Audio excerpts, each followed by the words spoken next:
All right, let's go check it out, man. Make sure that we're working here. If you can hear me on the outside feed and you can see me and it's not all weirded out, let me know because we're going to be talking a little bit about the problem of evil today. What I kind of want to do, um, I know a lot of us have these. Let me. I just didn't know. No, I just forgot to stop the video. One sec. Yeah. Well, I'm hearing. There we go. All right.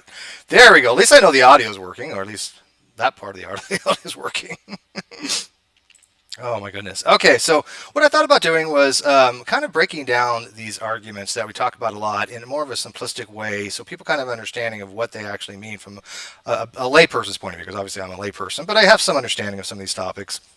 And I think the first one I wanted to do was on the problem of evil, and specifically what is called the logical problem of evil. There's actually two main versions of the problem of evil. There's the evidential and the logical, and Cyrus and I are going to kind of explain the difference, and we're going to jump into the logical one from how I understand it and some of the defenses of it, and if it is a good or not a good argument, and what actually the argument is for. So let me introduce Cyrus here. First of all, I will have other people joining us. Maybe I gave the link to a lot of people. Don't know if they're going to join, but at least we got Cyrus here. So Cyrus, how are you, my friend?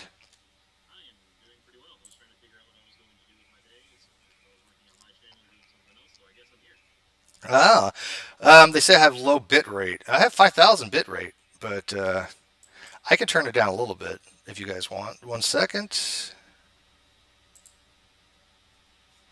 Let me just go down to a lower thing real quick. All right, right on. There's quite a few. So I've changed this now to a lower resolution with lower bit rate. Can we get some audio feedback on here and let me sure that's everything okay? It should just continue for where we left off. So let me wait in a few seconds for the live chat to catch up, and we'll kind of reiterate what we just said for the second time. But still roboting, really? Okay, let me try. Well,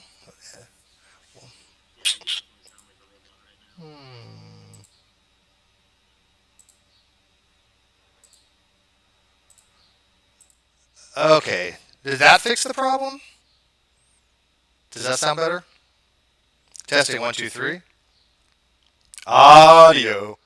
Singing in the rain. Just singing in the rain. Dual audio. Hmm.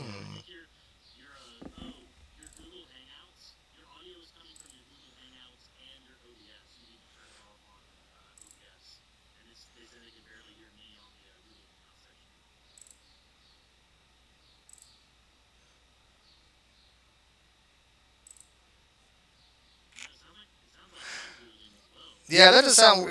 Yeah, this is how I always set it up, so it shouldn't be weird. In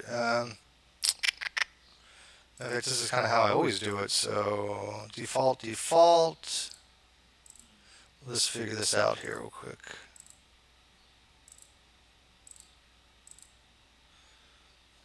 Okay, that looks good. Give me an audio check on your end.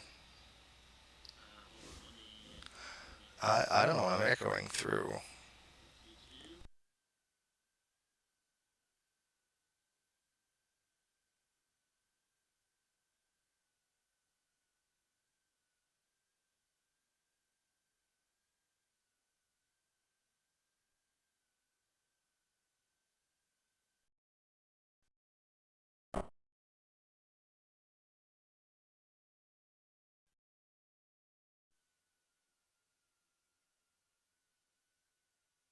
I muted one thing. Is that better?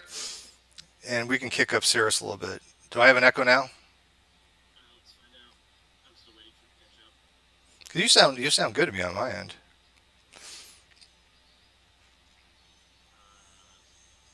I turned the cam audio off, so you shouldn't be able to hear the cam audio. Still bad. All right. Well, I'm just going to do a regular hangout. So give me about 3 minutes here, and we'll just pour it over real quick. So um, you can't hear. Oh, you can't hear Cirrus. I don't have an echo anymore, but you can't hear Cirrus. Let me see if I can boost him up a little bit. This is weird. Hold on.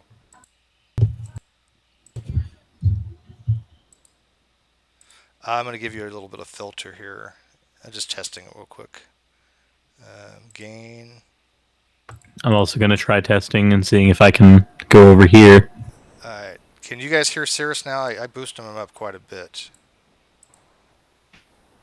All right. I got Marcus saying, there we go. Normal now. Yes. Cirrus, I think. Oh, dearie. Yeah, you kicked it up. Okay, it's perfect now. Oh, okay. So Yeah, I can hear now. Yeah. Oh, turn down Cirrus a little bit. Let me kick him down a little bit. 1 sec. Yeah, I also went ahead and pulled myself a little closer to the Yeti. Doesn't do very good with distance. All right, I will There drop we you go. down a little bit. Audio engineering, really fun stuff, huh? Okay. All right, so I dropped you down to 10 dB. Can you guys give me a sound check for All right. Cirrus? Let's do another audio check then. It's still loud? Nope, there we go. Audio. Okay, that seems to be good. Okay, so perfect. All right, now that we got that out of the way, audio stuff. You know how YouTube and Google, right? Okay. It's a little I'm loud. gonna Well, move- turn down the volume. Yep. And I'm gonna position my mic a little further away from me. That way, that doesn't blow them up anymore. Oh, he's still. You know what? I can fix this. Actually, I know the perfect ratio. I'm going to put you at a 2 dB and me at 2 dB because I found that works pretty well before too. Okay, so 1 sec. We're gonna get this perfect, people. Actually, I'm gonna go about 5 dB because it's. Okay, now let's try to do it. So I'm at 5 dB. He's at 2 dB. We good to go? All right, let's see if it'll work. Testing. 1, 2, 3, 4, 5, 6. Yes, I'm All using right. OBS right now. I think that's going to be pretty well good to go. But waiting for the first person to say it's all good. Okay, thanks, Gary. All right. So, anyways, let's go back to what we're doing. So, anyways, what I wanted to do was kind of every week pick an argument and kind of talk about it from a layperson's point of view. And one of the ones that obviously has come up recently is the problem of evil. And yeah, I just turned down Cirrus to 0, by the way. So he's on his own.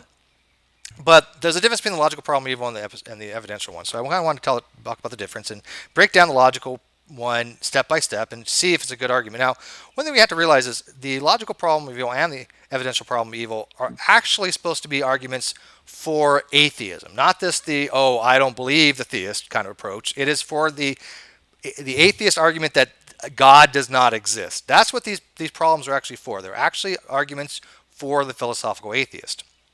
And I kind of want to address whether they're good arguments or not. Because I can tell you right now, I think the logical problem of evil is a strong but not compelling one. It's not convincing because it's easily defeated. And I think the evidential one is not as strong but very compelling. And so I'll kind of explain why. But anyway, Cirrus, introduce yourself again in case they missed it, even though people know who you are by now. But you were bored and you were figuring out what you're going to do, and so I got you in here, right? Yep, pretty much. It was either working on my channel or answering this link. So here I am. Yeah, so here he is. So I might have other people join, we'll see. But let's just kind of jump right into it and talk about the problem of evil and what classically it entails. So the first thing about the logical problem of evil is that it's trying to describe an actual contradiction. That's why it's a logical problem of evil. It's something saying, hey, this is not logical. There's a contradiction here. So what's that contradiction? Well, the contradiction is that you end up having evil exist and evil doesn't exist simultaneously, which obviously you cannot have. And let's explain why. So some of the initial presuppositions for the logical problem of evil is, one, the presupposition that God exists. You start off with God exists. And I do want to say that the definition of the God I'm going to be using is more the Anselm's types of God definition. The first cause, the prime mover, anything like that, the creator of the universe. Any kind of God thing like that is fine. If you want to use Arne Ra's definition of an anthropomorphic deity with magical powers, that's fine too. It doesn't matter what you instantiate into that God term. Now, if you want to do this ichthyists thing where you say, hey, no one's ever described to me any adequate definition of God, so be it. But I think you've pretty much absolved yourself from having these conversations if you want to do that. If you can't yourself give a working definition, whether it be stipulative or some kind of idiosyncratic definition of God, then you really have no business talking about these topics, because to you, you can't even come up with a working definition of God. So go play football or something, To be honest, Steve, I don't think we've ever had a conversation about definitions before, ever. you and I don't need to, right? Because we'll work with any you give me what you want to work with a God, and we'll discuss it. I could do the same thing. That's how these conversations work. To spend hours on end of what you mean by God is, to me, pedantic. It's not useful. It doesn't do me any good. It doesn't do Locker any good. You pick something, you go with it. And in this particular case, there's a very strict things of what the type of God we're talking about. And this goes into the what we call the omni qualities of God. And by the way, I will be watching the live chat, so if you guys follow along, please, if I say something wrong, call me out on it. Because again, I'm no Alex Malpass, I'm no Ozzy, and I'm not even a POW talker. I'm only I don't know. I think they labeled me a blue belt now, or orange. I don't know. Hey, that's for me. That's great. 4 years ago, I was white as shit. So. Call me out on it, and then kind of ask me questions as well, because I really want people to understand these arguments, because we do talk about these arguments quite a bit. So the omni qualities of the God, we'll start off with each one. The first one would be omnibenevolent. And right, Cyrus, how do you interpret the omnibenevolent? I guess the first thing is you'd have to find a working definition of good. But once you have a working definition of good, it would be a God that is all good. And I'm actually glad that you actually said that, because even though I really hate the whole let's play definitional game, good and evil are very, very difficult to define sometimes. They're probably some of the loosest terms in epistemology. And you also have the danger of running into the naturalistic fallacy. And sorry, Ronnie, you don't know what the naturalistic fallacy is. He keeps getting it wrong. I mean, there is a version of it that has to do with nature, but the true naturalistic fallacy, as I understand it, is we're trying to relate good to what is pleasurable. And, it's good if it pleases me, kind of thing. And I think that not how we use the word good in these conversations, because good and evil, because even evil's not necessarily some ubiquitous manifestation. It could be, I hit myself in the face. That was an evil thing. I stubbed my toe. That's evil. Or tornado or evil. These are naturalistic things and moral things. All falls under the umbrella of evil.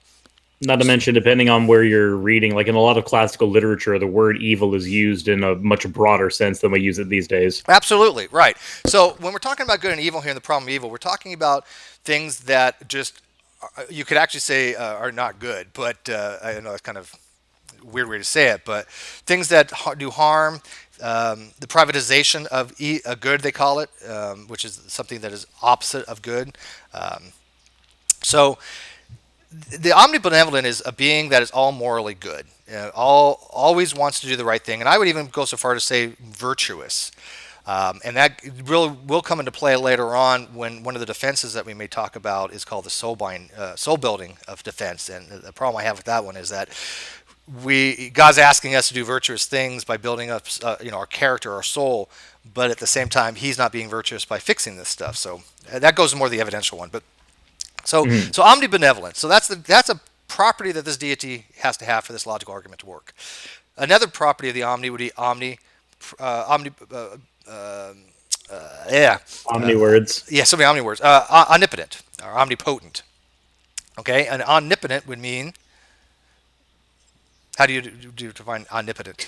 I would say as powerful as needs to be in any given situation, simply because it dodges the can God create a stone he can't lift? Powerful enough, but you can never ask God to fail. Yeah, and here's the kind of thing on that. The omnipotence now for classical theism is exactly the way he kind of describes it, which is actually a defeater. So let's not use that kind of breakdown of omnipotent yet, because so we're just going to use the broad sense, can do anything possible, has the power to do whatever. Okay, and then You're right. We have to break it down that the way theists now approach omnipotence is that God can only do things that are logically possible and that within His nature, right? So, but we're going to be talking about omnipotent, the power to do anything, which includes the elimination of evil, because that's a big thing in this particular logical problem of evil, is that God is all good. It means He wants to get rid of evil. Assuming He's omnipotent, so He has the power to do so, rather than just resorting to some kind of dispositional state. And a dispositional state would just be something that exists, has the power to act, or something like a metal that can bend. It's pliable. That's a dispositional state. But not this it acts or can be acted upon as a dispositional state, like flexible or something like that. It has power, means it has the ability to do something. So this God is omnipotent or omnipotent and has the power to actually get rid of evil. And then the other omni would be omnipotent. Yeah, boy, see, I'm having a hard time today. Omnipotent. Yeah, can you say it for me? Omniscient. Omniscient. Thank you. I don't know why I'm All-knowing. tongue tied today. Yeah. Yeah, omniscient. Thank you. Um, so the omniscience would be the ability to know everything. And yeah, I'm having a hell of a time today. Know all things Yeah. that are logically possible to know. And also know how to get rid of evil, right? I think that's kind of Yeah. critical because if he's omniscient, boy, I'm telling you, if he's omniscient, then he has the knowledge to know how to remove evil. Okay, so again, very critical that this God for the logical problem evil has these three characteristics. I would say there's actually a few more characteristics of that in Orthodox theism, but I don't think you want to get into those. No, there's really no need to. The reason these things are critical is pretty much simply because what the logical problem of evils are trying to do is show that this is called an inconsistent logical system, meaning that these cannot all be true at the same time. A consistent logical system is where all the premises have the ability to be true at the same time. They don't have to all be true at the same time, but have the No. ability to be true But at if the you're same gonna time. but if you're gonna put the three premises in a syllogism, am I saying that Syllogism. correct? Syllogism. Yeah, you're in the If same you're gonna boat as put me the- today. If you're gonna, yeah, my brain isn't I'm doing. telling It's you. like, but if you're gonna put the three premises don't all have to be true, but if you want to have a God that has those three characteristics, they must all be true. Right, exactly. They logical must all problem be of evil. true. And so the logical problem of evil then goes, okay, if this is the case, we know evil exists, okay? Nobody argues evil doesn't exist in the problem of evil. That's kind of ubiquitous. Yeah. But if we have those attributes for the God, evil should not exist. Right? Because God is all good, meaning that he doesn't want evil. He has the power, because he's omnipotent, to get rid of it, and he's omniscient, and he knows how to. So he possesses all these qualities, and yet we still have evil. That's the contradiction. Like, evil exists, but evil should not exist if this God exists. The conclusion, therefore, is that God does not exist, which is one way out of it. There's actually three. There's a few ways out of it. Yes, there's actually three kind of breakdowns of how you can get out of this logical problem here that the theist has to actually do. So I think at that point you do agree that pretty much every theist would say at that point that is the logical problem evil. I don't think there's any really argument there, correct? No, if you're avoiding the semantics of the different denominations and how they address the problem of evil, then yes, those are the three premises that you have to go by. Right. So the theist has a couple different options. He can actually pick this one. It's called irrational theism. And irrational theism is saying, yeah, you know what? I have all this evidence that it's illogical, but I don't care. I'm still going to hold that these things are true. That's being irrational. And he could be an irrational theist. Fair enough. I don't think it's the best way to go, but it is an option. He just concedes the argument and says, yeah, it's a logical thing, but I accept there's a contradiction. Fair enough. And by the way, one of these days we'll have to have a hang on paraconsistent and dialtheism logic, where inconsistencies and contradictions actually can't exist. I find it to be fascinating. Are you familiar with that at all? That I'm not familiar with, actually, so that'd be a very interesting conversation. Little side tangent. Because the reason I want to get into that is, and again, I'm not a logistician. I'm just me, right? So don't take me for gospel, but I do like these subjects, and I kind of have an ability to understand them a little bit. But somebody keeps asking me, or people have kept asking me about the laws of logic, right? The immutable laws of logic. And I keep trying to explain that they're not laws, they're principles, and they only hold true to classical theism. And there are other forms of logic, like paraconsistent logic, which you can have logical contradictions without having what's called the principle of explosion. And the principle of explosion just is that basically if you allow for contradictions, you can prove anything. Okay? Not really a great system where you can prove anything. Yeah, that's if you can allow for Now, granted, I will say that makes for a wonderful fantasy universe. Oh, and like I said, I mean, you could have that kind of system. I don't know what good it does if you have the principal explosion, but what a paraconsistent system tries to do is have the ability to have logical contradictions, but without explosion. And then dialtheism is a system where logical contradictions can be true. So all dialtheism logics are paraconsistent, but not all paraconsistent logic are dialtheism. That's how I understand it. If we have a logician out there, please let me know. But that's what kind of want to explain to people. Look at Aristotle didn't even accept the law of excluded middle, right? People are like law of excluded middle, non-contradiction, etc. They think these are immutable things in the universe. Well, no, because Aristotle did not accept the law of excluded middle, which means that a proposition has to be true or it has to be false. Well, there are another types called multi-valued logic where it could be true, it could be false, or it could be unknown, and that's a state of the proposition. Unknown. It's 3 value. So the law of excluded middle doesn't really apply there. So when you guys get in these arguments with these pre-suppers that love to talk about the laws of laws of logic, you can bring up some of this other stuff because it just kind of throws them for a complete loop.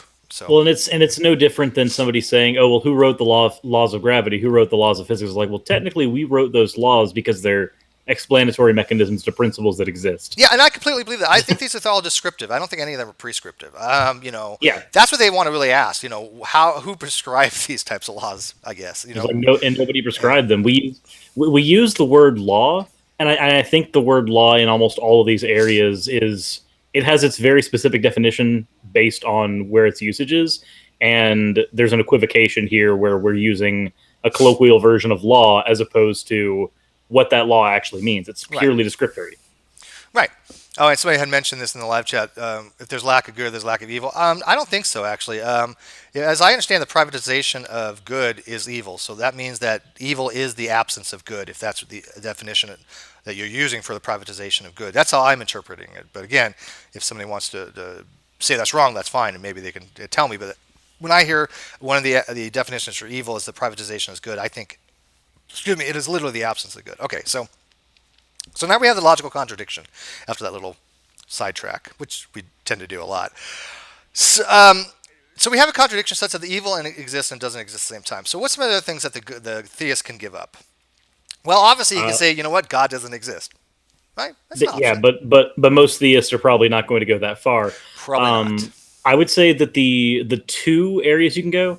One, depending on what type of theist you are, you can always say, well, God's not necessarily good. There's nothing saying that God is necessarily good, especially if you were taking Yahweh.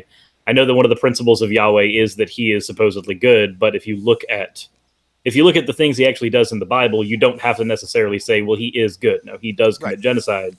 One of the other things you can do, you can still have a God that is good as long as you are willing to take on the burden of saying that, well, God's version of good and our version of good might not be the same. There's also the argument that what God does is for the greater good, and we simply don't see what the greater good is. Yeah, there's a lot of different defenses that entails, by the way. And somebody had mentioned in the live chat that I had backwards in the definition. I'm not sure I had it backwards because Dowtheism, like I said, allows for true contradictions or false contradictions, but paraconsistent logic only allows for contradictions if they don't have an explosion, but it doesn't necessarily have to allow for true contradictions. That's how I understand it. But anyways, you're right. So let's break down some of the other things that the theists can actually give up, right? Some of the omni qualities. So one of the things you had mentioned before is the omnipotent or omnipotent, however you want to call it. And one of the things, I think it was called the principle of Aeterna Veritas, I know Ozzy likes to talk about it, is basically that a bunch of theists got together and said, hey, look, we can't have this state where God can exist and not exist at the same time. He's a necessary conditions in the universe. He cannot cease to be. He cannot be anything but what he is. Therefore, he can't just will himself out of existence. He has a limitation. And so the omnipotent... And if he has a limitation, the omnipotent automatically has to go out or be redefined. Right. So how do they redefine it then? As you said before. You can say that God is omnipotent, but he cannot. He's all powerful up to the point where he can do all things that are logically possible. If something is not logically possible, if you were going back to the laws of logic, then God would not be able to do it. So God cannot logically fail. God cannot logically cease existing. God cannot. You can go down that rabbit hole of all the things that God could not logically do, as long as your definition of omnipotent is he can do all that is logically possible, as opposed to all that is possible. And it's funny that kind of goes into another argument, which we won't get into too much. But there's an argument that God cannot lift a stone. So okay, cannot create a stone so heavy he can't lift it. And the problem with that is you're asking God to fail. You're asking God to fail, You're yeah, and asking it's him to not do something that's logically logically possible for him impossible, to. right? And He's omnipotent; he logically can't. right, and so that's for atheists out there. That's a bad argument. Stop using that argument that well, God create an rock so heavy You you know, can't lift it? You're and not, I you're hear not, it. Yeah, you're I hear off. it all the time, and it's not a good argument. I'm an atheist, and I look at that argument and go, "That's not good. Please don't use that." It's I don't think cringe. I've ever used that in like 50 videos on my channel. I have never said that because it's just not good. Yeah, and the theist kind of goes, you're at base level when you start Yeah. using those kind of arguments, right? They 'Cause use the Sunday school atheism argument. yeah, the white belt 101 atheist that my friend had actually called it the other day. He was telling me a story where there was a couple PhDs in philosophy talking, and some white belt philosopher dude, one kid was trying to explain to them, what atheism meant, and they're just like, shut up and sit down, just shoo. So Where he just walks in and goes, "It's a lack of belief." yeah, And they're like, they're just like, shh. they're just like, "You're in a philosophy. You're in an area with philosophers. We don't use that definition. Please stop." Yeah, it was like I said, it was some white belt trying to talk to a PhD on atheism, which I thought was hilarious. But anyways, so okay, so they can redefine it, and that's fine. Look at I don't think there's a problem with modification of the premises. That's how you do an argument. That's obviously the argument as it stands, given those three attributes, is logically sound. It's valid or logically valid, and it's sound in the premises that if they're true, then it necessarily follows that God is a contradiction. So that is why they don't have those three omni qualities as they are anymore. They've changed them. Yep. And so they now accept that God can only do what is logically possible. Okay, fair enough.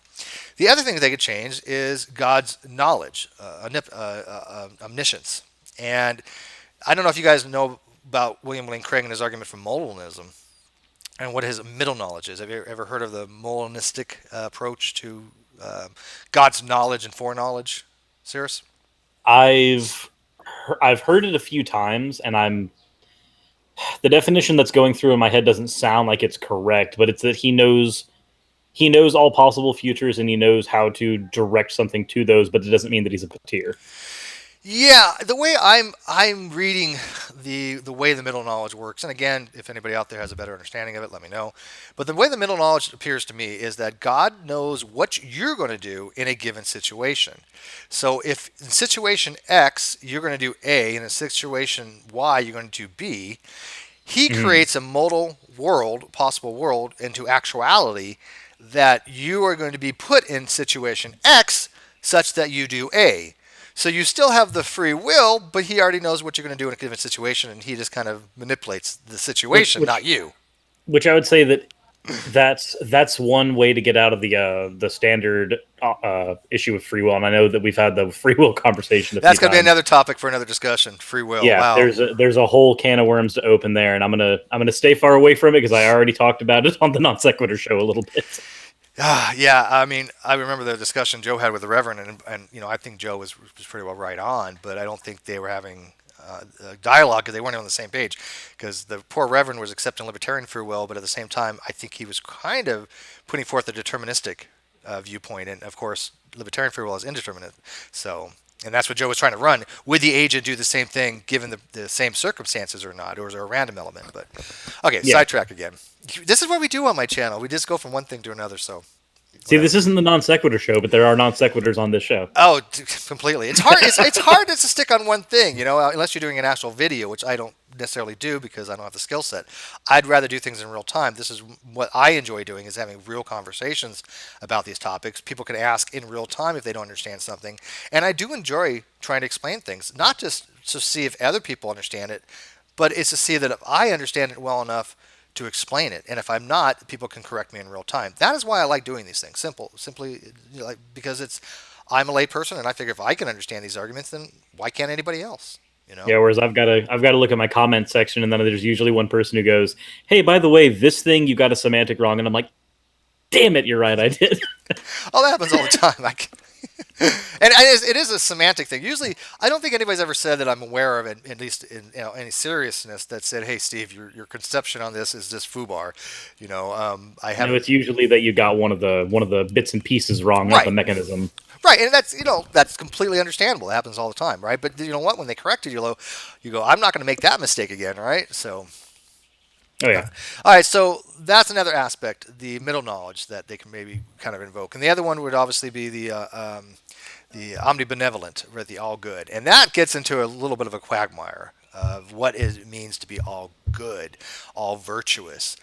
Um, the one of the defenses that people will use against the problem of evil is called Plantinga's free will defense. And real quickly, a defense to an argument is giving a single instance or more that doesn't even have to be actual, just potential, that invalidates the argument. Okay, that's all a defense is. It says, "Hey, look, I've come up with an instance where this doesn't hold true. The whole thing falls apart." That's it. And I have to yeah, reiterate again, it doesn't have to actually be the case. It just has to be potential.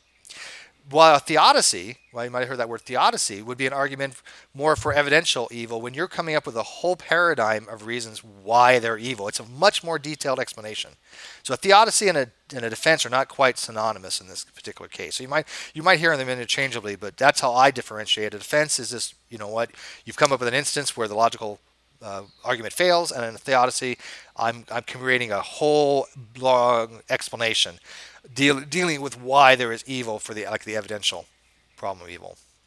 That makes yeah. And a sense, lot of yours? that, a lot of that, a lot of that can get into the whole, what do we perceive as evil? What does God perceive as evil? What is greater good? What is Yes. greater evil? You get into all of that fun stuff, and I haven't touched any of that on my channel yet because honestly, that's a that's a topic that I need to do more It's research huge. into. It's huge. Oh my God! It's all these topics are massive. I have like so many tabs open half the time when I'm researching things at night because I just go from one thing to another. And and real quickly, in case somebody not sure, the difference between the logical and the evidential is in critical importance. They are not the same argument. And so when people say No, I want to 'cause- argue the problem of evil, you need to differentiate between the two. So yeah, I've if you're given going them for the logical one, then you're going with the main three premises, and you're going with if these don't hold, then that God doesn't exist. If you're going with evidential, there's a lot of semantics, and that can go with a bunch of different types of God. evidential. Okay, the way this is my opinion. I think that the logical one is very valid, very sound, but it's also not very convincing. It's Mm, just so what? That particular God doesn't exist. Okay, fine. But you know what? That type of God theists aren't really arguing for any longer. They haven't, for hundreds of years. So, not really a great argument, the logical problem of evil, as far as for atheists to use. The evidential, however, is a probabilistic argument. While the logical argument says, look, this God cannot exist, the it uses evil as an absolute, um, whereas well, whereas an it cannot. evidential, That God cannot exist is because there's a contradiction, right? Because evil exists and yes, does not exist. So that God, yeah, it's logically impossible for that God to exist. But the evidential is a probabilistic argument. It's saying, hey, look, we have evil and we have different degrees of evil. We have horrific evil, even. Why is there so much evil, and why is such a strong degree of evil? It if God is any of these attributes in some way, it is more likely that that type of God does not exist. More likely. It's a probabilistic yeah, argument. And I think it's a very valid probabilistic argument for atheists to use. So if you want to, as an atheist, to argue against the existence of God, and again, if you're one of these I just lack a belief God, then you know what, who cares? Then don't bother with any of these arguments because you really have nothing to add. If you want to argue against the existence of God, though, use the evidential problem of evil. Would you agree? yeah. If you're coming at just I lack a belief, then really the conversation's only one way. Um, Though I think there is one thing with the evidential problem of evil. Apparently, it also has to do with determining whether or not evil even exists. Like it has to actually define it still. Yeah, no, I agree with you. I mean, obviously, you need some kind of definitions of evil, and there's usually 5 or 6 out there that generally work pretty well. But you also can break those down too. There's moral evil, there's natural evil, and the distinction there is kind of critical for Plantinga's free will defense. Now, Plantinga's a philosopher; he's a very well-known philosopher, and I might be on the minority here, so please, fire arrows at me. But I think Plantinga's free will defense is a pretty good defense for the logical problem of evil. I don't think it's sensical as far as that. Is it actually the way it is? No. And I'll explain to you what his defense is in a second. But it is a possible situation. And all Plantinga, I think, has to do is give a possible scenario which solves the problem. Fair enough. But do I think it's a good one? No. I think it's a horrible solution. But that's the difference. So his free will defense, and please pay attention to the outside feed, because I want you to correct me on this, because I'm not a big reader of Plantinga, but Plantinga's free will defense is more towards the first. It starts off with the moral aspect of God, and free will is that he's given us as agents free will to make decisions and do moral or immoral things. Therefore, the evil is allowed because of the free will. And you can even extend that to say because that is allowing for a greater good. There's a couple different problems with that I'm aware of. One, I think it does kind of reduce God maybe down to just dispensational states a little bit, but it also more so you have to ask what is the greater good? How does God know what the greater good? How does that determine? If there could be no other way, then this situation here is the only way God could have done it, which goes into the argument from contingency and is a necessary possible world. But what he does is he says that free will kind of solves the problem of moral responsibility for the problem of evil. And this is where it goes off the rails, though, I think. He then tries to relate that to natural evil. Like, why do natural evils happen? Why are there tornadoes? Why are there earthquakes? And of course, it's even worse, called horrific evils, which is just unimaginable evils that exist. Your genocides and your things like that. And so the way he relates to the moral evil is that, the natural evil is that because of the sin of Adam and Eve, the falling from the Garden of Eden. Now, granted, I don't accept Adam and Eve existed like that, clearly. But if that was the case, I think he could make an argument for why there's evil in the world in that case. But again, it's not that compelling. But does it nullify the argument a little bit? Yeah, but this is where philosophers come in and say, okay, that seems a pretty simplistic way of nullification of the argument, or just a defense of the argument. And of course, they have a lot of reasons why there's problems with that defense. Another one would be what's called the soul building defense. Have you heard of that one? I've heard the term, but I'm not going to define it because I don't have a working definition in my head. Okay. And by the way, I want to open this up, Coffee Smug. If you want in, please, anybody can come in. This is not a closed hangout. I invited people, but it's more early in the morning, and people don't really want to talk about these subjects this early, I guess. But if you want to come in, please. But real quick, the soul building, if I can touch on that real quick, I think it's more for the evidential problem logic. But the soul building argument goes something like God wanted us to learn and build up our soul such that we have to know evil if we know good. But the problems I see with that is, why is there so much good? Is there any epistemic value to add that we could know things by horrific evil as opposed to just, hey, I hit myself and I stubbed my toe? That's still an evil. Why to the degree? And at the same time, if heaven is the way that the theist postulates it is, that it's a situation where you're just kind of praising God and there's no free will in that regard, then God could have created a world where he didn't have evil. And he didn't already did. Because he already did in heaven. And so, once. Right. And so that possible world, because one of the arguments is the possible world theories is that God could not have created anything different than he did now. And if that was the case, then heaven is a possible world where this is not the case. And that violates the condition that God couldn't create a possible world where we can have no evil. So, all right. So who wants to come in here? If you want to come in here, message me on G+, message me on Twitter, message me on email, steve@askanything@gmail.com, and we'll get you in here. I'll message you, or Steve. If you can message Cirrus, that'd be even easier. He can give the link. But Coffee Smug, you want to come in? But anyway, so while we're getting people in here, actually message Cirrus if you can, Coffee. So there's one thing that I want to get into. Yes, please.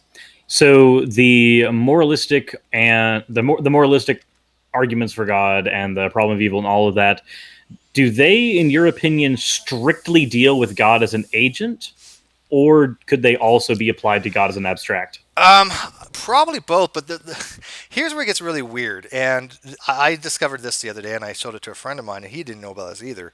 Um, One of the things that Plantanger uses as why we have natural evils is he invokes demons. Yes, you heard me right. The demons and the jinns and the Yes, and I'm not talking about the evil genius or the evil demon. That's a different argument we can get into in a second. But he's actually purports that natural evils are caused by demons. But the problem I have with that is, like you said, you're not treating now as these things as abstract concepts. Like you're treating them all as acting agents. and an acting agent, right? The demon is an agent at that point.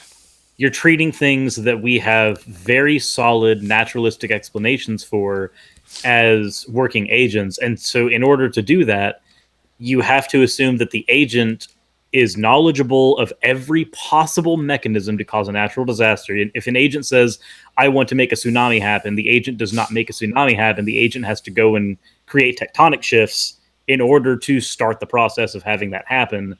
Like that. Right. And at that point, realistically, if you can dial everything back to the molecule, why even have the agent in the first place? Just use Occam's razor and cut it out. Well, and that's a good point. That's a reductionism approach. There's something called supervening, or just supervene, I believe it's pronounced. And what that is everything's causally related from the lower levels to the higher levels. So, or basically, vice versa, from higher levels down to lower levels. So, you have these macro things, then you start getting down to smaller levels and subsystems, all the way down to the atomic level, and microcosmic type things. And I think you can kind of do the same approach to many other things, that things are subvened from higher to lower, that because of the influence of lower things on the totem pole. But that doesn't mean you have to have some kind of causality relating to an agent, like a demon. Why posit a demon for a naturalistic thing? I don't know how that gets you out of the problem, except that all you're doing is you're kind of giving you're abducting the moral responsibility to the demon, rather than, or abdicating the moral responsibility to the demon. But what good does that do you, really? But to say, and even at that, still exists. Evil still exists.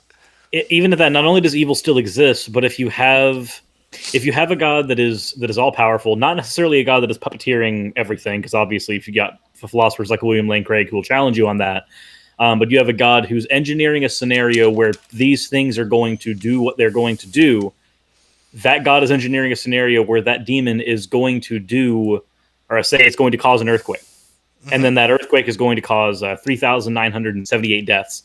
And let's say that, okay, well, the other possible scenario was the demon engineering an earthquake that caused that many deaths plus one. And so the better scenario was the fewer amount of deaths.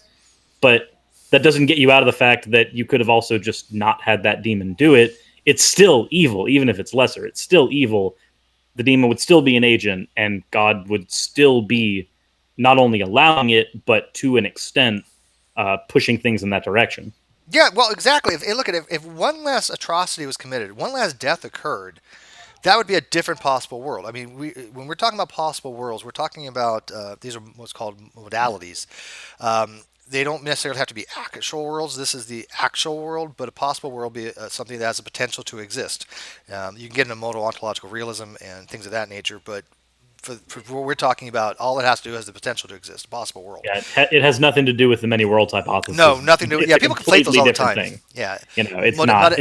Yeah, nothing to do with the multi-world hypothesis. The modalities basically look at things are either like necessary or contingent, meaning that necessary, it has to exist. There could be no other way. It cannot not exist. A contingent means that if it exists, it has to be because of reasons. If you subscribe to the principle of sufficient reasons. So when you're talking about modalities, possible as opposed to actual, it just means that a possible world that can exist in some form. And the modal ontological argument is huge on that, because it actually is another argument which we'll be talking about, where they posit that if God exists in one possible world, he has to exist in all actual worlds. He must exist in all of them. Yeah.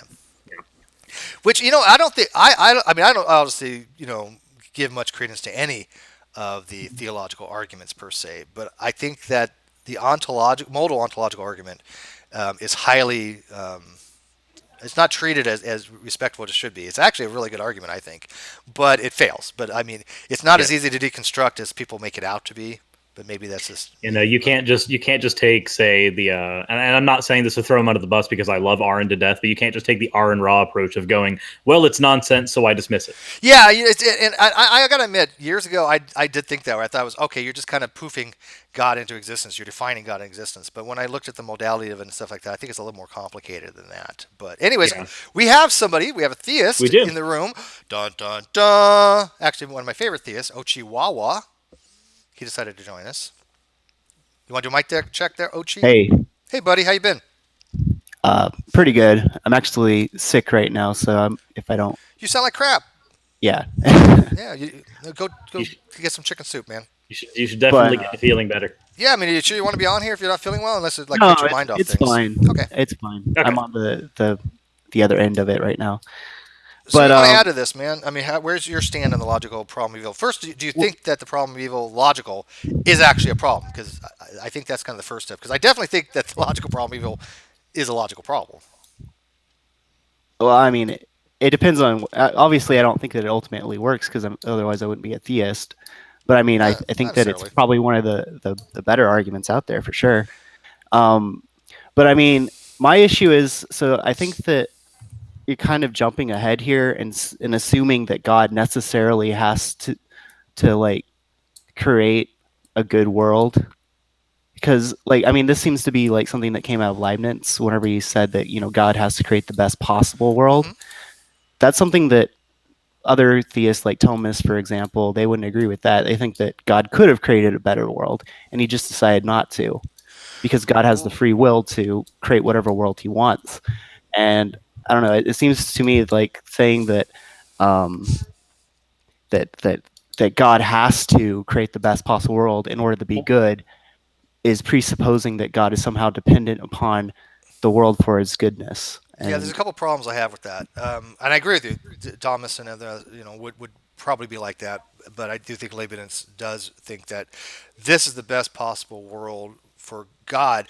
Like I said earlier, if there's one less death, that's a different possible world. If that is a better possible world or not as good possible world, if it is a better possible world, why didn't God do it that way? But this goes to the argument of contingency, right, which is a cosmological argument. The reason why the universe exists is it because God, um, as a necessary being, had to create it this way? Because we are a contingent universe, right? I mean, most people would say that the universe is contingent upon something else. It's not. I don't think you can make an argument that that universe is necessary, is it? I mean, necessary means that it cannot be, Right. it cannot not exist. The universe cannot exist. Therefore, it's not a necessary thing, right? So it's a contingent thing. Yeah. The only thing that would be necessary is the universe is necessary to exist for us to exist, but that says nothing about the universe at large. Right, exactly. And with Yeah. certain things in the universe, like for example, it's necessary that 1 + 1 = 2. That's a necessary fact. It cannot not be that way. Yeah. And certain other laws of the universe can be taken that way too. I mean, even in physics, people can take these what's called nominalistic type things, where nominalism would be, if I remember correctly, the law would be such that if I heat something up in in a volume space, the same volume space, the temperature has to go up. That's a law of the universe, right? It's Boyle's law, Charles' law, ideal gas law. These things are nominalistic in their nature, such that they can be no other way based upon the universe. So they are necessary conditions. But since the universe is a contingency, then if that's the case, then there's two things. If it's contingent, one, it has to have an explanation according to the principle of sufficient reason, right? So we want to explain why the universe exists, right? What was it contingent upon? And two, if God had a decision to make it this way, then why didn't he make it some other way, not and make it this way? Why did he make it specifically this way? If you cannot give that explanation of why he did it this way, then you are in the same position as anybody else. You're not answering anything as far as the argument of contingency. Well, So so you would be arguing why things exist. You wouldn't be arguing why this particular thing exists rather than another particular thing. you could do. I think you could do either. I mean, if I'm arguing why the God created this possible world rather than any other possible world, right? Was it by necessity that he had to do it? In which case, he didn't have free will of his own. I mean, he's supposed to have a Right. satiety, right? I mean, God is supposed to have a satiety. He's a thing in and of himself. He doesn't answer anything else. He's not contingent upon anything else. He could have created, theoretically any possible world he wanted. But if he had to create this one for the maximally great good, right? I think, as you put it, a Leibniz, version of it, then that means it was by necessity that he had to create this world. And then for it's not even a contingent world at that point. It's a necessity. So Thomas take a weaker version of the principle of sufficient reason, and that's basically the explanation. Because they do believe in free will. They think that that you don't not all things are necessary. Not all effects are necessary. The only thing that they argue is that existence needs an explanation. That you ultimately need a foundation for existence. And Yeah, I agree. I agree with that. In so some they ways, think that God could create the world differently. It's not necessary that God created it this way. He doesn't need a sufficient reason for creating it this particular way. They just think that there needs to be a foundation for existence. See, I think he does need a sufficient reason. And by the way, let me kind of correct what I say. I can see how the Thomas thinks that way. I don't really subscribe to the principle of sufficient reason that much. And there's different things in the principle of sufficient reason. It's not just one thing. It's kind of a group of things. But the basis behind it is, like you said, there's an explanation for things. But unfortunately, I'm a foundationalist, and as you know, as a foundationalist, and I know I'm not a classical foundationalist. I'm kind of I would call it a more reformed foundationalist. But a foundationalist takes things axiomatically. It takes things to brute fact, right? We have a foundation of properly basic beliefs, and that's the properly basic beliefs. I don't think you actually find in classical foundationalism. You only find it in more of a modernistic version of foundationalism. So I'm okay with that. I start that as my epistemic framework. And again, nothing's set in stone. My epistemic framework could change tomorrow. I could be a coherentist if I want to. Fair enough, whatever.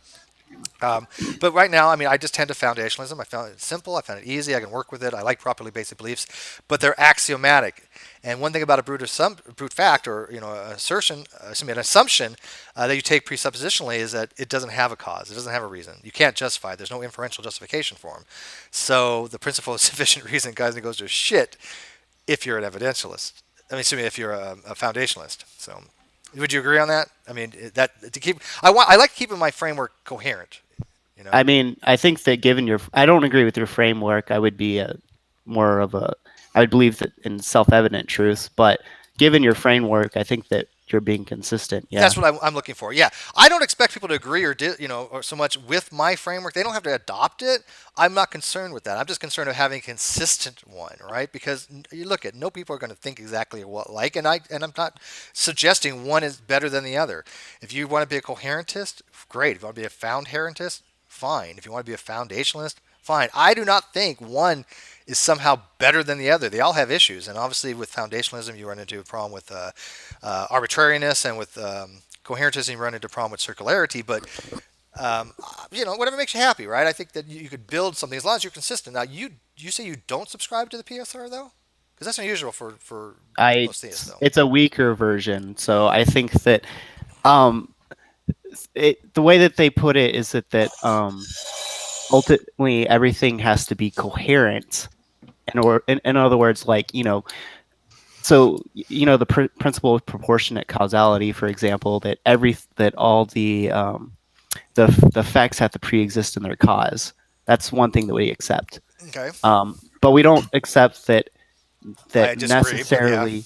We don't accept that necessarily. We think that the reason why people are free is because they have multiple different forms inside of their mind. So I have the form of a table, I have the form of a chair, and I could actualize either one based upon that actuality pre-existing inside of my mind. But it's not necessarily that I have to actualize either one. Okay. It's like a rejection of determinism, but still an exception that there has to be a sufficient reason, in the sense that the actuality has to pre-exist inside of its cause. One reason I disagree with that is I'm going to get Kate in here in a second, but there are some instances, as you're aware of, in science where there are no causations. There's events, but they have no pre-existing facts or information in the system prior to that event, which means that would kind of fall apart. I think the PSR goes to crap in that particular instance. But I kind of see what you're saying for the most part. But I think that as humans, we always want to find explanation. And if you want to use a soft PSR such that why is it this way and not some other way? Why do we exist? That's something that we as humans just want to have an answer to, right? Why is there something other than nothing? But anyways, And real quick. sometimes there doesn't have to be a why to that. Well, but that was the PSR states that there does have to be a why. There has to be an explanation why there is something rather than nothing. That's one of the things that the PSR would hold to. But Kate, how are you? Hello, I'm all right. Sorry for not being on camera. I have not done squat with my hair, and I'm all of fright. Me either. So, Oh, Actually, fair enough. I did Same my with hair mine. today, girl. I even flat ironed it and shit, and I put conditioner in, and it is soft. You guys want to feel? It is nice. There you I'll go. just stretch my But, arm all the way to California. Yeah. There Well, you you know what? go. You can seriously, you can run your fingers through my hair any day. sometimes it seems like I'm the only atheist on the West Coast. It's weird. But there was something that Aochiwawa said that made me want to get in on this. And it's the whole thing about maybe this was the best universe that God could create, and that, why would he have to do anything else? And the thing is, if a God exists, I would say, big deal, that there is no requirement, except when you get into the Abrahamic God, the Christian God mostly, where we're told that he's, like I like to say, the triple omni, is omniscient, omnipotent, and omnibenevolent. So clearly, an all good God would have to give us the best possible universe there is, and has the power to do so, and the knowledge to know how. But the thing is, I mean, I've often said the problem of evil goes away the very instant a theist says that God can be a jerk or can fuck up. You say that, and the problem of evil, gone. Yeah, no, I think you're right on that. And that was also this one thing. Ever heard of the evil genius or the evil demon thing, where God could be? Well, there's two versions of it. There's actually an evil God, and there's also evil demon. And I think the difference is, and I was talking to somebody this the other day, and somebody can look this up. But the way Descartes was differentiating between the evil God and evil genius was that evil God had the omnipotence to enact change, while the evil demon only he whispered in your ear and created the reality, but couldn't enact anything. So there was a kind of a difference in potency there. But yeah, if God is somehow evil, then the logical problem of evil is a shit, right? I mean, it's Well, I not a mean, problem at that God point. doesn't even have to be evil. He can just be a bit of a jerk. He doesn't have to can be all have, perfect. like, a little He's bit not of all good. yeah. Yeah. I mean, Yeah. and that's the thing. When I hear theists, like Abrahamic theists, say that their God is the triple omni, what it sounds like to me is them saying, my God has a bigger dick than your God. Like that, as far as I'm concerned, well, I mean, my best hypothesis anyway, is that that's how that description of God came about. Is that they were looking at the other religions out there and saying, we got to be better than these guys or no one's going to follow us. I mean, I could be wrong, but that's what it always sounded like to me. Yeah, and I think the Omni. I mean, most theists have kind of given up on the OO God. We'll just call it the OO God, the OOO God. I don't really see a lot of them really advocating for the classical version of the OO Omni God, because So, it just doesn't work. Just to be clear, like, I'm not arguing that God. So look, God has to be omnibenevolent. I would agree with that. And what omnibenevolent means, that God has to will the good for all things, right? But that does not mean that God cannot allow things to mess up themselves. So he can create things which, while he's willing their own good, they themselves become corrupted. Well, the So- problem with that is that that's not omnibenevolent. That's just kinda benevolent. I mean, if God is just sort of a little bit benevolent, or wants the best for everybody, but isn't all benevolent, then your description would be fine. But omnibenevolent means basically that he has no choice but to be the nicest guy possible. And that includes not letting other Well, people slit their own throat. It means that he has to will the good. It doesn't mean that he has to have the outcome of the perfect good necessarily. Then just- omnibenevolent will is the wrong word for it. Well, that's I why mean, these words do change meanings, because of that very reason. Yeah. No.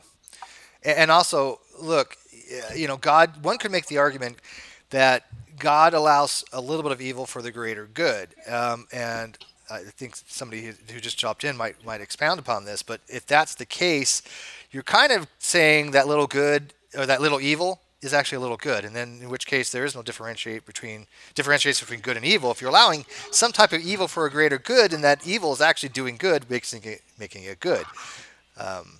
So it's kind of a strange way to look at it. If I'm allowing the bad things, so there's a greater good thing to happen. Well, in a sense, all things that are evil are in a way good. So, like, if you think about like a lion that eats an antelope, right? From the perspective of the antelope, that's evil. But from the perspective of the lion, it's good. And I look at when you guys missed it, but the first thing Cirrus and I talked about when we started this hangout today is that evil and good are very hard to define, and the reason being is for that very reason, right? I'm not necessarily convinced there's some ontological evil and ontological good out there, right? I think these are just words we attribute to try to explain things and understand things. But I don't know if there's a universal good or universal bad ontologically, which means that I don't know if there's an omnibenevolent God, and I don't know if there's an anti-God good devil like Satan or something, right? It's some personification of these things. But we do know that there's demons that cause tornadoes. According to Plantinga, yeah. Well, I mean, that's the Which thing. is a is that problem for every other aspect of his view. Isn't that weird, dude, that he thinks that? I'm blown away by that. I really was surprised. I mean, I just I think wanted a to- universal good or a universal anything is thinking too large anyway. We really should look at the galactic good first. Kidding. Sorry. The galactic good. Go ahead, Michael. What? Well, I mean, I wanted to ask. by the way, like, we are live. Is this? We are live. Just Yeah, so you know. that's fine. I wanted to ask: does the theist or do the theists? I'm not sure who is or who isn't in the room agree that this is the greatest possible world it could have obtained. I'm My- not a theist, but my answer would be I don't know. Yeah, I am a theist, and my answer would be no. And because God is ultimately the greatest good, so the only way that God can make the greatest possible good is by creating Himself. Well, so but- then but hang on. Well, he's not asking. He's not Yeah, asking I think it's what he's that. asking. He's asking. He's asking if it's the greatest possible For world, us. not if it is the greatest good. Yeah, it's the it's greatest contingent possible on us, world not for contingent us, on God. Right, exactly. Well, the greatest possible world would be the one that only consists of God. That's not what he's asking. No, He's asking, what is the greatest possible world that he could have created for us to exist in right now? For whatever our existence is, why we are here, he created this possible world. Why did he And create is this possible this world the for one? us? No, it's And- it's not the greatest possible world. God could always add more goodness to it. So why doesn't Okay. Then that's a Right. problem for the theist, especially Well, in the logical why problem would of he? evil. he? No, that's that. why you would can- he as a you don't get to- dodge? hold on, you Wait a don't minute. get So to let me turn that around. I want to know, why doesn't he add that good? I mean, Because why- he could always add infinitely more good. He could never make this universe maximally good, because you could So- always add something that's good to it. So what it made him just chose decide this that- one. Hang on, hang on. So what made him decide that this is the Deserves stopping something. point? What made him decide that this is the stopping point? Nothing. He just chose out of his Well, own free that's a will. problem that's a problem though. Again, that becomes an issue immediately then, Yes. because if the question is why did he not, and the answer is well he could have, like if you just boil that's essentially what I'm seeing from Bionic Dance's question and your answer, and I'm hopefully not straw manning you on that, but what I'm getting is why did he not do this, and well he could have. Well he could have is not an answer to the question at all. It's simply asserting that you two are in agreement that he That it could have. So what I said was that he simply chose to out of his own free will. There's nothing that's determining God to choose So this it was particular arbitrary. world. wait, Yeah, hang on. then So it- it was then it is hang on. arbitrary. Sorry, In a s- it was arbitrary then. If he just In a determined it with no sense- reason, that's random. In a sense, it's arbitrary. Okay, so God created all this randomly? Because I've never heard that one from a theist before, honestly. I wouldn't say randomly, because it's still, if he didn't it's have still- reasons why he if did it's it, arbitrary, It's then random. it is automatically by definition. this goes in the whole free will thing, right? If you're a libertarian free will and you don't have any causal things affecting your ability to have a decision, which by the way I reject libertarian free will, I reject indeterminacy like that. But if that was the case, that the agent, if it went back in time and had the same lack of inputs, or even with the same inputs, that he could have made a different random decision, then God could have created this completely different. And there's no reason why he created this one for another. And that shits all over the principle of sufficient reason, doesn't it?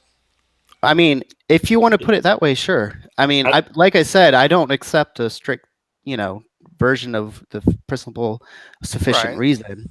But you're also So- saying God is really arbitrary, and that's kind of new to me. I haven't quite heard that before. Well, I mean, if that's what you mean by free will, then yeah, God has free will. That's a pretty, standard position. So in he could have created Christianity. a world for us that was much, much worse, just by Yeah. pure happenstance. He could have. I don't know if it wouldn't be pure happenstance because it's still his choice. Well, but that choice isn't And made then- upon anything, though. Well, once you say that it It's a is random his choice. choice, once you say that it is his choice, you have three options available to you. And if there are any more, let me know. Option one is the one that we've gone with so far, that the option was essentially arbitrarily chosen. Option two is that there was in fact a reason why, we just don't know. Option three is that there was in fact a reason why, and then you can attempt to assert the reason why. And if you have a good one, awesome, I'd love to hear it. But I think for me, if I were arguing from the theist perspective, I think option two would be the most honest one to choose. Would be he had a reason why, but I don't know. Well, my answer would be that's it's arbitrary. It's like if you had to choose between chocolate and vanilla ice cream, you didn't have a particular, predilection either way. You would just arbitrarily choose which one. I don't know if I would call that random. I mean, you can call it random if you want. It's not like I'm rolling a dice and then whatever comes out, that's the one I'm choosing. I'm just choosing one or the other. Well, I think we do have predilection for either vanilla or chocolate. say, I it think would be we may not be one of those consciously based on aware of it, opinion. but subconsciously, I think we do prefer one or the other, and that makes Well, it something like an either way- unavoidable Well, fact. chocolate But- contains Sort of- caffeine, and that triggers my seizures. So and I like vanilla flavor better, but that to Absolutely. me is just an I think we're incorrigible both fact. heathens. We can't be friends anymore. I'm What's sorry. with vanilla? Dude, vanilla's one of my no. favorite smells, by the way. Chocolate especially is amazing. perfume. Steve, Women we that can't wear be vanilla, friends. it's just gorgeous. I love vanilla. oh, I love vanilla. Best Doesn't flavor. it? It's Yeah. awesome. And I think the problem is that people don't use enough of it. They don't seem to realize that it's not plain the way it's usually characterized. Yeah. No, No, it's, it's only- it's vanilla's only very plain- complicated. It's only considered plain because it can be cheaply manufactured. About 100 years ago, chocolate was considered the plain ice cream because it was cheaper to manufacture. I didn't know that. Interesting. But anyway, so I think I need to get somebody a link here. 1 second. Let me get them in here.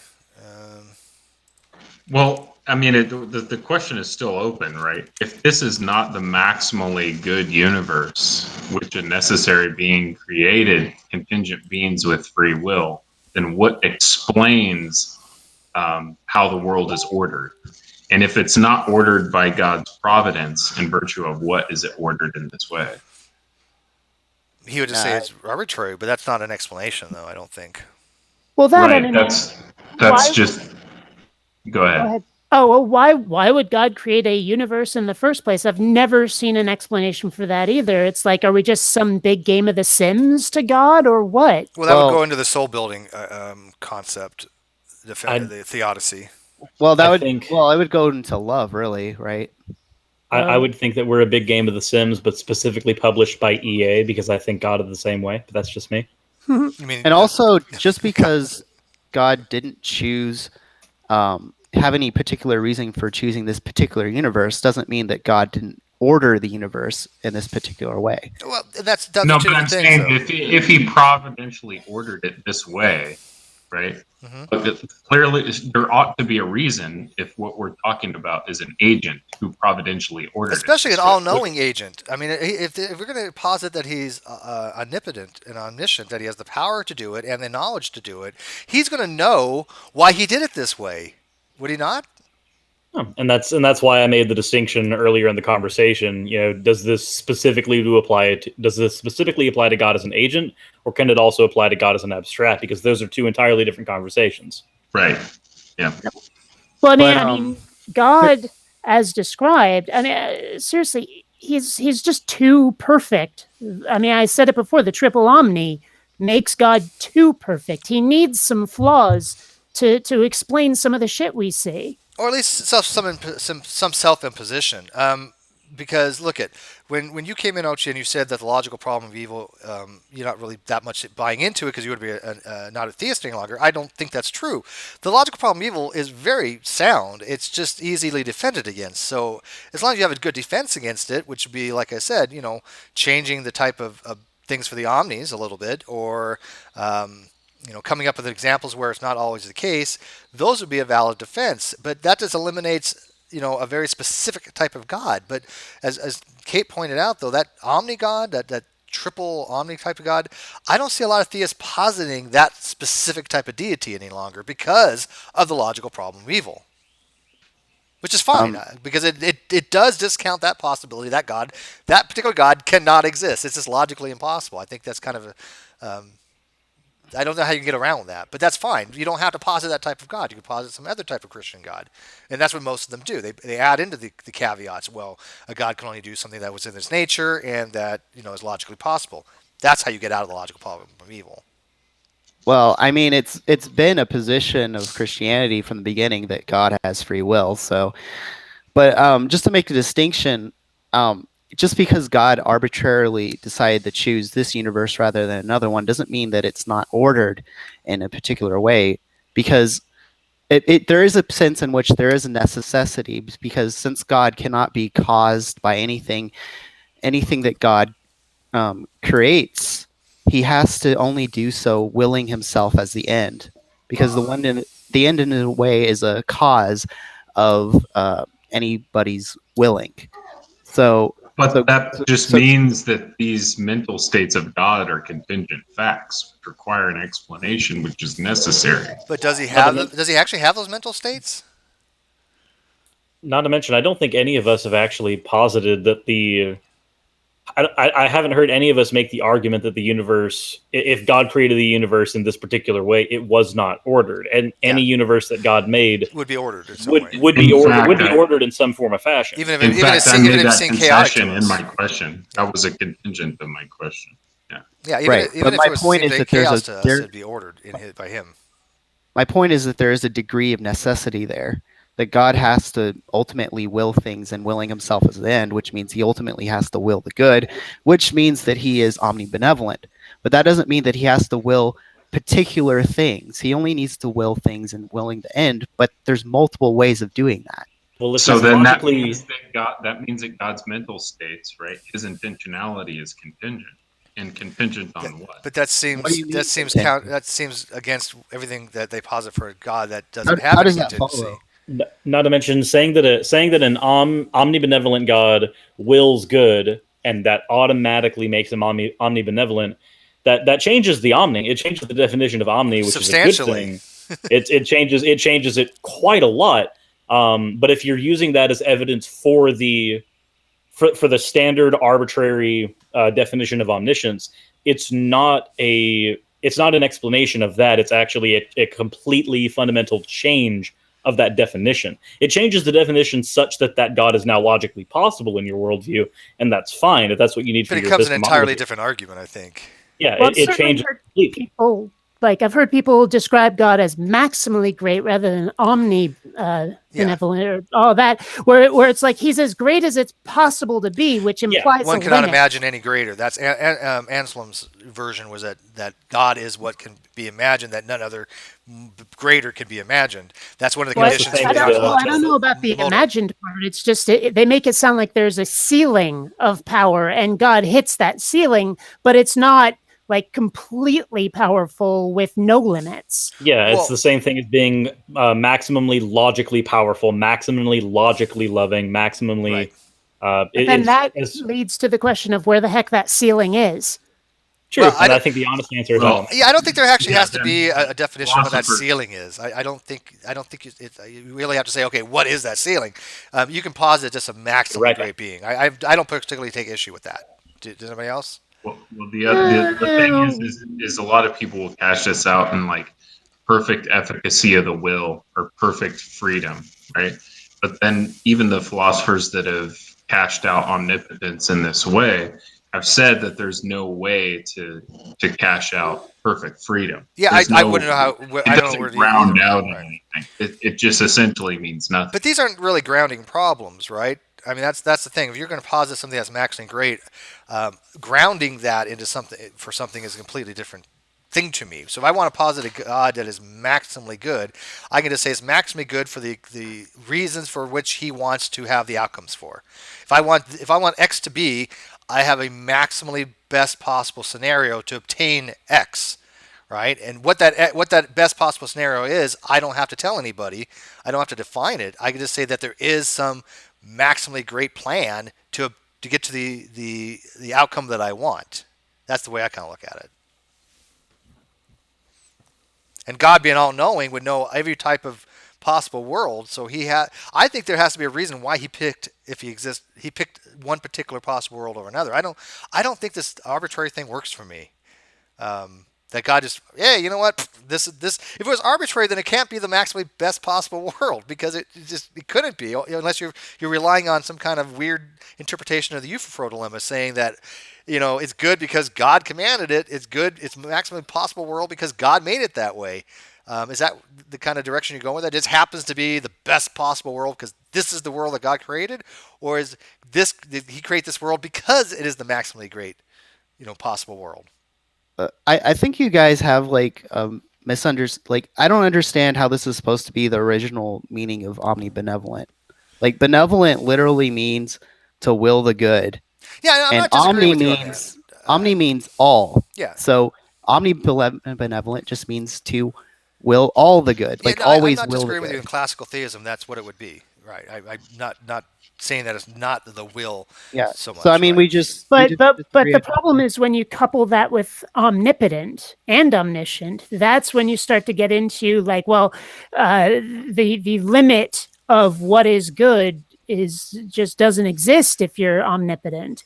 I think Kate's right that this is the whole problem with positing things together. Individually is not so much of a problem. Once you posit these things together, now you have an inconsistent logical framework. Because Right. they cannot all be true at the same time. I mean, I don't know any logician that thinks that these things can be true at the same time, as classically given, right?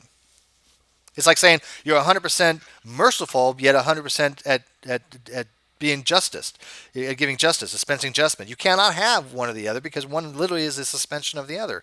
So if you are merciful, you've given up some justice. If you have justice, you've given up some mercy. They cannot coexist with each other at 100%. I mean, one minor way of looking is you can't have personal freedom and security at the same time, at 100%, right? And that may be a lesser value. Maybe that may be ontologically not true, but they tend to say, look, if you want to have security, you've got to give up a little bit of personal freedoms. If you want to have more personal freedoms, you've got to give up a little bit of security. There's a trade-off there. And so the same things happen with happens with justice and mercy. There's a trade-off there. You can't have both. So that's why there's a contradiction there. Well, again, I think even in that, and I think Steve, you would agree with me that that's just going to be cashed out in how we define these terms, right? But I think there's an interesting point that was said earlier, in that those things that are posited by the person who's putting forth the problem of evil as an issue for theistic worldviews, is putting forth something that we understand to be as bad. And I think it was admitted earlier by Achawawa that these things are in fact good because they are a subset of a greater good, given that God is a morally sufficient reason to allow these things to happen.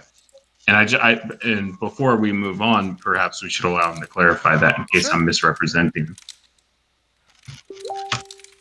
Sorry, could you repeat that? So the idea is that somebody who's putting forth the problem of evil is positing something that they might consider to be bad, right? We're talking about beating up little kids or killing people, killing innocents or whatever the case is.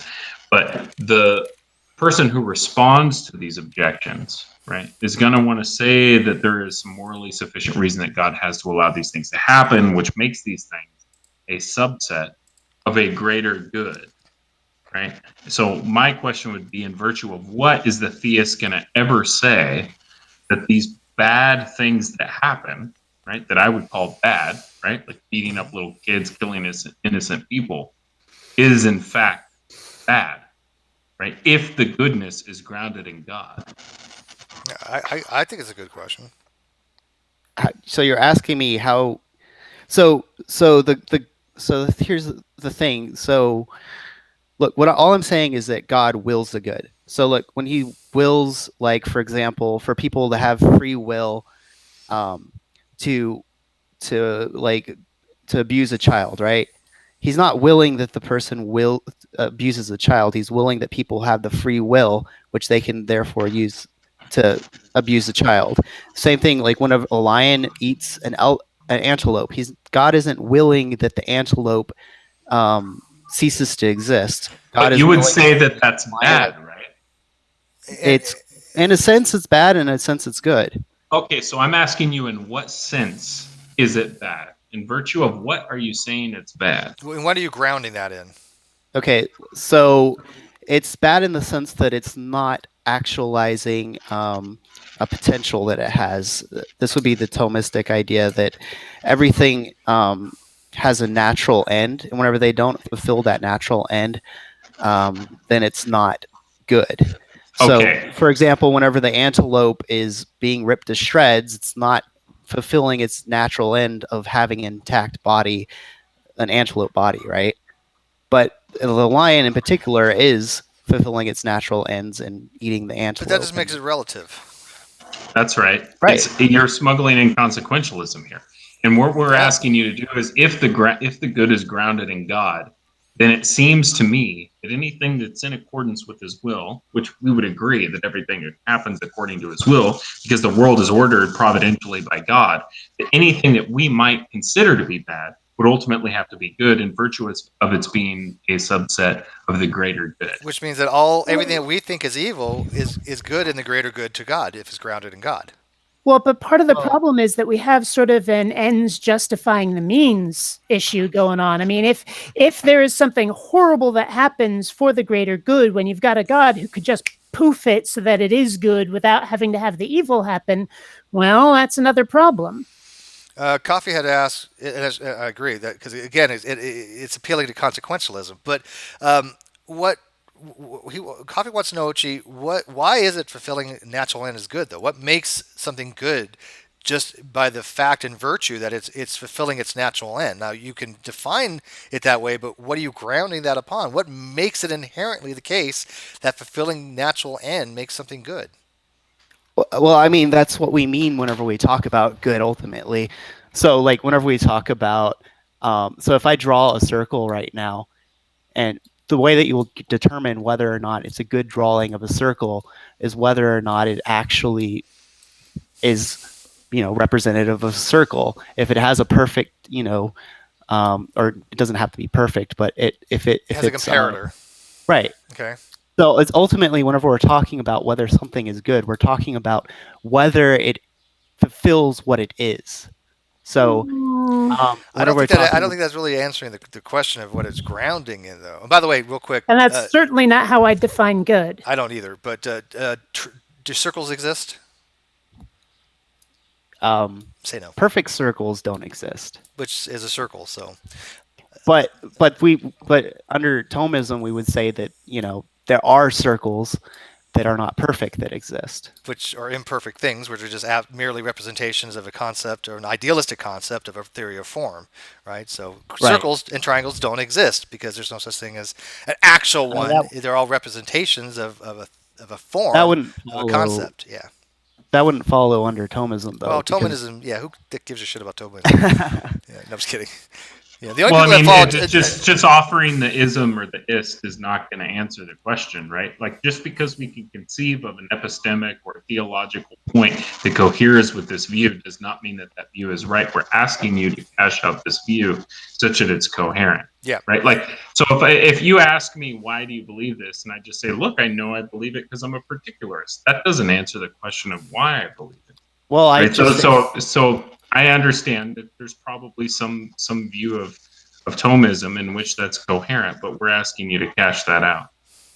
Well, I mean, I just explained how, whenever we talk about a perfect circle, for example, We're talking about a circle that's actually fully a circle. Whenever we can go to like human examples, right? Whenever we say that a human, we say that a human that doesn't have an eye is not that's an evil for a human. For a human to not have an eye is an evil for a human. Why? Because because what a human is includes having eyes. Now, we wouldn't say that it's an evil for a human being not to have wings, because that's just not part of what it is to be a human being. Part of what it is to be a human being doesn't include having wings. So whenever we're talking about what is good, we're talking about what fulfills the actuality of fulfills the nature of what a thing is. It's Yeah, related but we to have perfection. people, we have agents whose nature is to kill other people, right? But we wouldn't say that's good, right? You would agree with that, right? Well, not really, because I just said that lions are good insofar as they're acting like lions. So I disagree with that.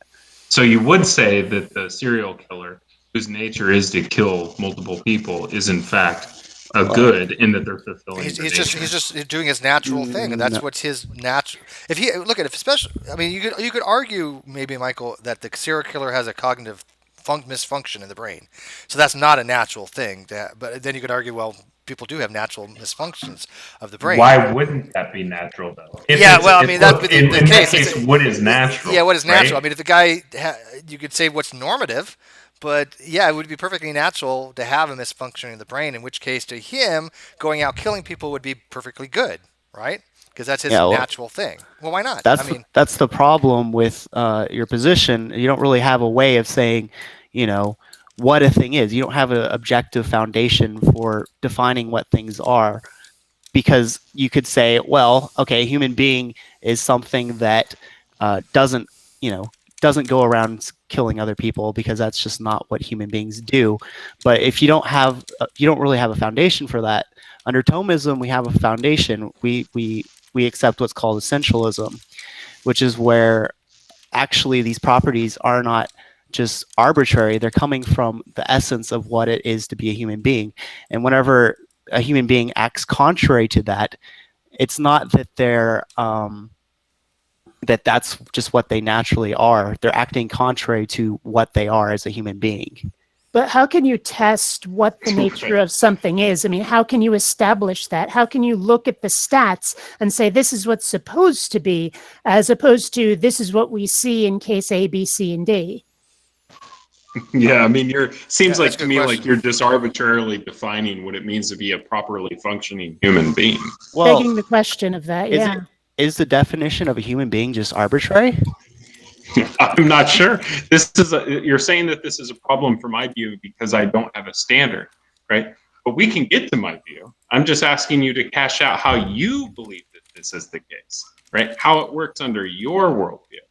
Well, I don't think that. So look, here's the thing. I don't think that we determine it in that way. I think that it's more of a we have an ability in our mind to abstract the form of things from the accidental forms, and we don't know how that works.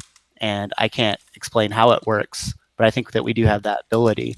And the issue is, if you don't accept that we have that ability, then you're just saying everything's arbitrary. Well, Then no, I might as well just say that a chair is a human being. Why not just do that? I have to disagree with that, because there have been times when humanity has looked at, say, two different animals and said, oh, they're probably the same thing because they look awfully similar. But then when they're studied, it's like, no, they have some specific differences that separate them just sort of in terms of what they are. And I think that's how we figure out what a human being is we look at multiple cases of humanity and go, these are common traits that link these creatures together as opposed to other creatures. And that's how we figure it out. It's not that we start with a conclusion of what something is. It's that we study and figure out what something is. it's through observation. In other words, it's a Yeah. posteriori, not a priori. Exactly. Okay. Well, I'm not saying it's a priori either. I'm just It not. sounded I'm like just saying that it's no. I'm saying that through the accidental forms, which is just what we observe, is what the accidental forms are. we observe things, and somehow, we don't know how, our mind is able to extract the form from things. Right, but the point is that sometimes our minds are wrong, and that's why we have to engage in more in-depth study. I agree. Okay. So where's the dispute here? Well, I just don't think that the definitions are arbitrary. I think that we're actually describing something about what the thing is. I don't think we're just saying, well, this is statistically normal, therefore we'll define human beings as this. I think we're saying, well, this is what a human being is. I'd see that again sounds like a story. I don't agree with that. We things saw the commonality and then agreed, well, we'll call everything that has these common traits a human being in this particular case. I don't think we started with the conclusion to work backward, or at least we shouldn't have. Yeah, I'm not saying that either. Well, it sure sounds like it, so maybe you're phrasing it badly. Yeah, I mean, Well- I think she's kind of right. It does sound like you're trying to say this is what a natural human would be. This is a natural state of affairs for a lion or an antelope. This is their natural way of existing, and that's kind of something that you're attributing to. I think indirectly. A priori, rather than saying, hey, these are just things we observe about a lion. The lion likes to attack an antelope and eat it. It's something we see. I don't think it's anything that has to be an ontological necessity, do you? If it's To a his lion, nature. I think it's the difference between observation and inference and ascribing values. If you ascribe all the values and assume that they're there, that's an a priori. But if you're observing and simply inferring, then that's completely different. yeah, so what I'm doing is I'm observing and somehow my mind's able to abstract from the accidental forms what the thing is. So look, and here's the thing. If you think about like it's not just that we are able to determine from statistical normalities what it is. Because here's the thing, any kind of concept we have is ultimately immaterial. So what we know about a chair, for example, what is a chair? Well, it's very, it's not, what a chair is not any particular thing. Like, See, I can look at this particular chair that I'm looking at right now, and that is not what chairness is. It is a chair, but is not what chairness is in itself. They're two different Right. things. So This I'm doesn't not answer sure that a the question. chair is the best example in the world because I it was about to is say a chair's been something- constructed by people, so it's going to Yeah. have. I mean, Okay, well- we decided what a chair is going to be. That was something we did. Well, take a lion then, right? So if we look at a particular example of a lion, that's not what a lion is in itself. Because it can differ from what a lion is in itself. You know, we can have a lion that's missing a leg, yet a lion is still an animal that has 4 legs. What a lion is an immaterial concept. And so you have to ask yourself whether what a lion is something that's.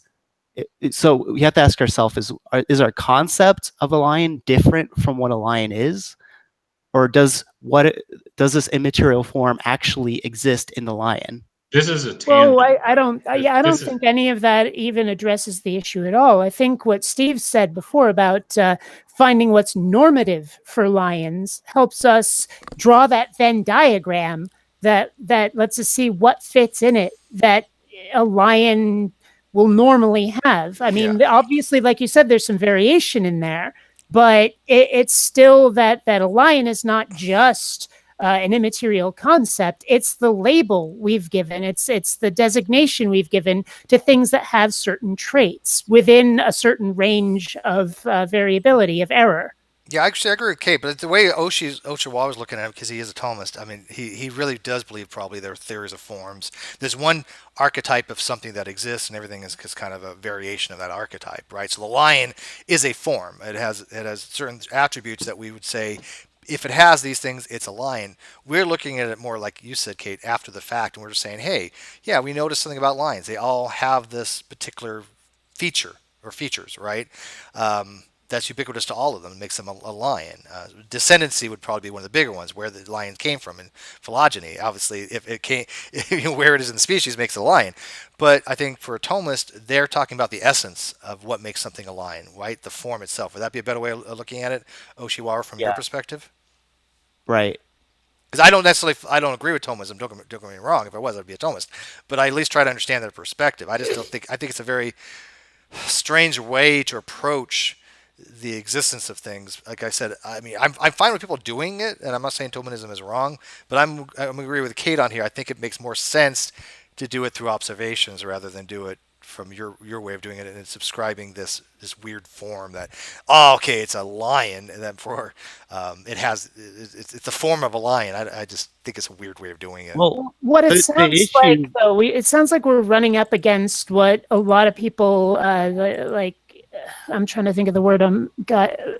Like a lot of fundamentalists will talk about animals reproducing after their kind. It sounds like we're talking about kinds.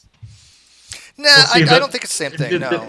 The thing is that we're literally so far left field from what the issue was, Oh, right? God, yes. Yes. We are The on a question- tangential tangent. Yeah, exactly.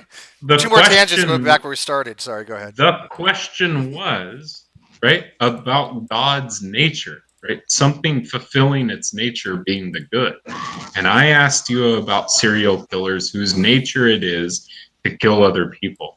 And now we're talking about normativity and kinds and all this other stuff. So I'd just like to get back to that, what that means. You said that the good is something fulfilling its teleological purpose. Do I have that right? Right. And here's the thing, though. If you don't accept the theory of forms, then you're going to say that, a serial killer is just, a different type of human being, right? Yeah, it's just That it has a different nature. Sure. But for a Thomist, it doesn't have a different nature. It's acting against its nature. And that's where it becomes evil, because it's not fulfilling its nature. It's acting against its nature to become a but a serial serial killer. killer's nature is to serial Is kill. that- That's his nature. Yeah, I mean, what it's doing is acting against the normative. Like, Yeah, that's what. Like, I mean, it's society's norm and what's normal for, say, a psychopath are completely different, and it's actually a very well understood concept. It boils down to what your mirror neurons do and how well you understand empathy. Your nature, if you cannot empathize because your mirror neurons are shot because you are a psychopath, you can be more prone to those things, and they will be in and of your nature. It's not you working against your nature. Right. Well, in that case, it wouldn't be the psychopath's fault, right? It'd be the fault of the neurons being messed up. In that case, but we would those say are the that psychopath. we would say Yeah, that they are functionally a part of the psychopath. I have depression and anxiety, so I am prone to anxiety attacks. If I were to have an episode and kill somebody, for instance, not that that's something that has happened before, even though I am holding onto a hammer. If I were to have an episode and kill somebody, it is still me. That is still me. It is functionally a part of me that caused it. A court of law may say, "Oh no, it was insanity. Oh no, it was this," and legality will get in the way. You don't become a fundamentally different person when you act differently. You do something that's against your normal way of being. You're still you.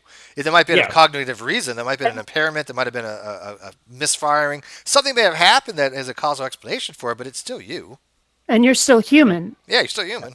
But Yeah, my point is that the neurons itself are not fulfilling the nature of what a neuron should do. But what does They're that have not, to do? fulfilling, they're not fulfilling the nature that you are ascribing to them. Yeah, why That's do, right. Why do Why? neurons? Yeah, why do Totally. neurons have to have that? Yeah, exactly. You're ascribing what you think neurons should be doing. If the purpose of the neuron is to kill people, right? Because we are biologically animals. Maybe the serial killer is just acting what humans should be doing, if according to the neuron. Then I don't think the neuron cares one or another. But you got to admit, biologically, we are animals. Animals kill. Yeah, and I mean, Right. part of the problem here is saying things like "should" and "supposed to," as if there's some like stencil into which we have to fit. And As if there's an that's- ought there. Yeah, Yeah, and and that's it just why. By the way, doesn't- when I say normative can mean normal, like like normative values. But I mean, technically, normative is more along the lines of what you ought to do in a situation. The normative thing is an ought. Well, it's just meeting but- any standard. Even that standard doesn't necessarily need to entail an ought. Yeah, I know, but it could be used either right. way.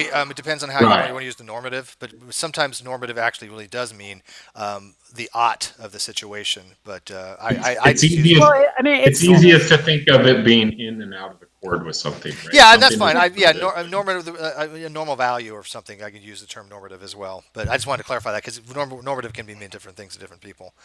well, I mean, when I'm using it right now, I mean basically like the average Yeah, or the normal Right, or the right. majority or any of that. Me too.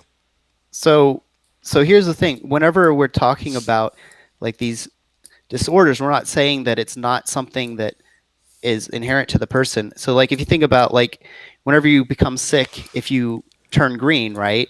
The question is not whether it's inherent to the person. The question is, where is that coming from? Is that coming from what it is to be a human being? Well, coming no. from In this biology. case, what It's it's part coming of it. from, in this case, it's coming from other causes that are impeding, the natural color that you would have otherwise if you didn't have the impediment of the disease. But So there can be but impediments to the natural end of what it is to be a human being.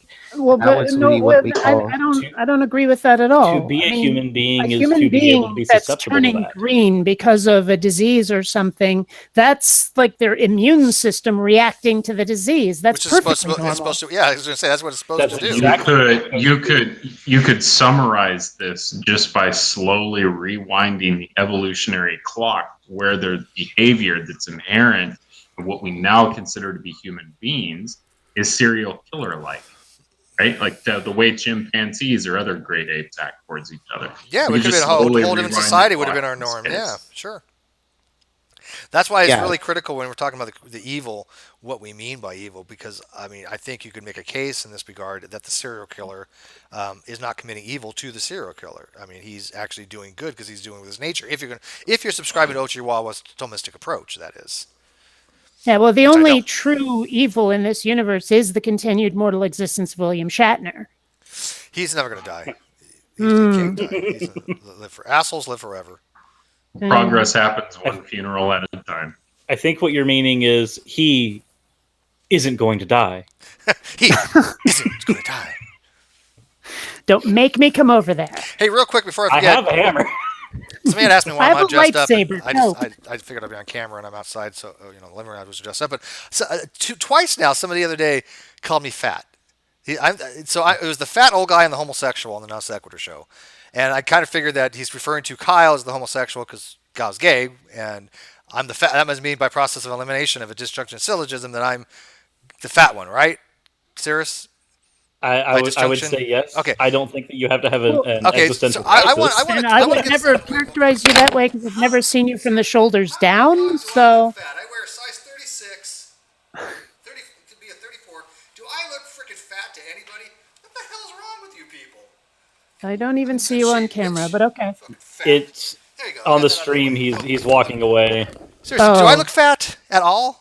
How can somebody even get the impression that I'm fat when I wear a 36 down to a 34 I'll every say so this. often? The way that you posture yourself, Because I'm lazy. whenever you're Well, the the way chair's that you sitting posture low. yourself, it makes you look like you weigh more. Granted, the way that I posture myself makes Yeah. me look like I weigh more, Well, but for me, the- it's true. The chair that I had, I have a desk in my room where the computer sits, and somebody had my chair, and it's a great chair, but unfortunately, it has to be lower than normal for my legs to fit under. So I lean back, and my posture makes me look fat when I'm on the Non Sequitur show, but dude, I'm not. It's not my nature to be fat, and I've also lost 20 pounds. So Your neurons will not allow you to be fat, Steve. It is in Nothing their wrong with being nature to fat. prevent it. by the way, nothing wrong with being fat. Fat, whatever.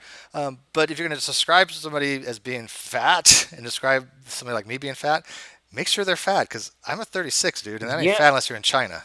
I mean, consider this, and I love Godless Engineer, but how much he weighs when you see him in real life versus how much it looks like he weighs on camera are two completely different things. Yeah. I don't think there's anything wrong with either way, but it looks very And I'm different. also 6 because foot, by camera, the way. I'm 5'11" and a half, or 6 foot even. So when I weigh 190 some odd pounds, that's not bad for 6 foot.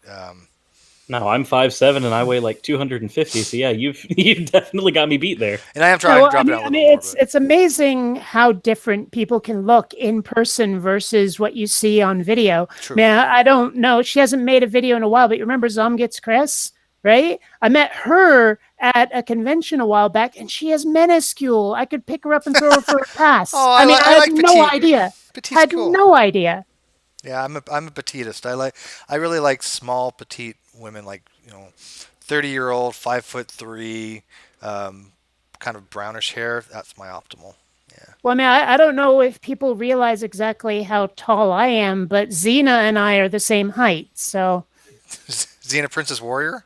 yeah, we're both 9'5" and a half. Dude, sidetrack because we're getting off topic, anyways. No, 5'9.5". Sorry, my brain is all over the place. Do you know 5'9.5". Do you know Kyle didn't know who Lucy Lawless or Xena or Hercules was? I had explained to him, and he thought I was making Really? it up. But I'm like, you had a deprived childhood, Kyle. My goodness.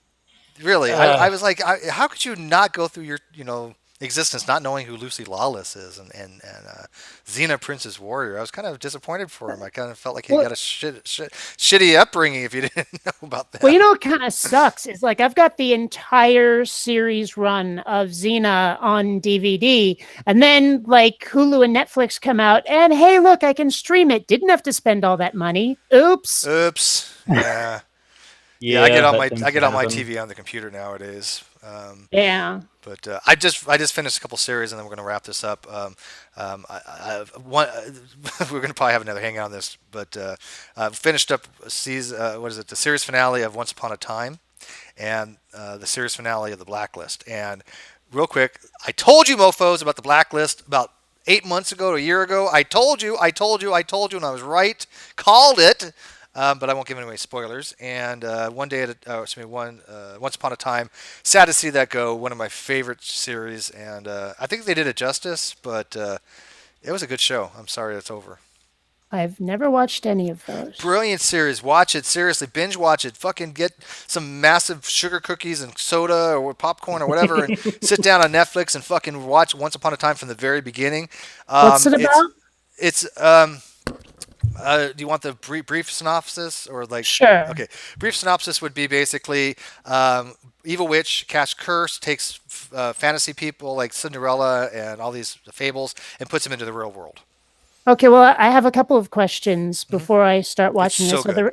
Are there any spaceships? No, there's no aliens in it. Sorry. Laser guns. Are there any laser guns? There's shooting fires out of eyes, I think, or What about like naked lesbians? you could. I'll send you a different link for that afterwards. Okay, because this doesn't sound like anything I'd be interested in at all. It's just such a good show. I mean, well, I mean, how many shows have naked lesbians? Not a lot of them, do they?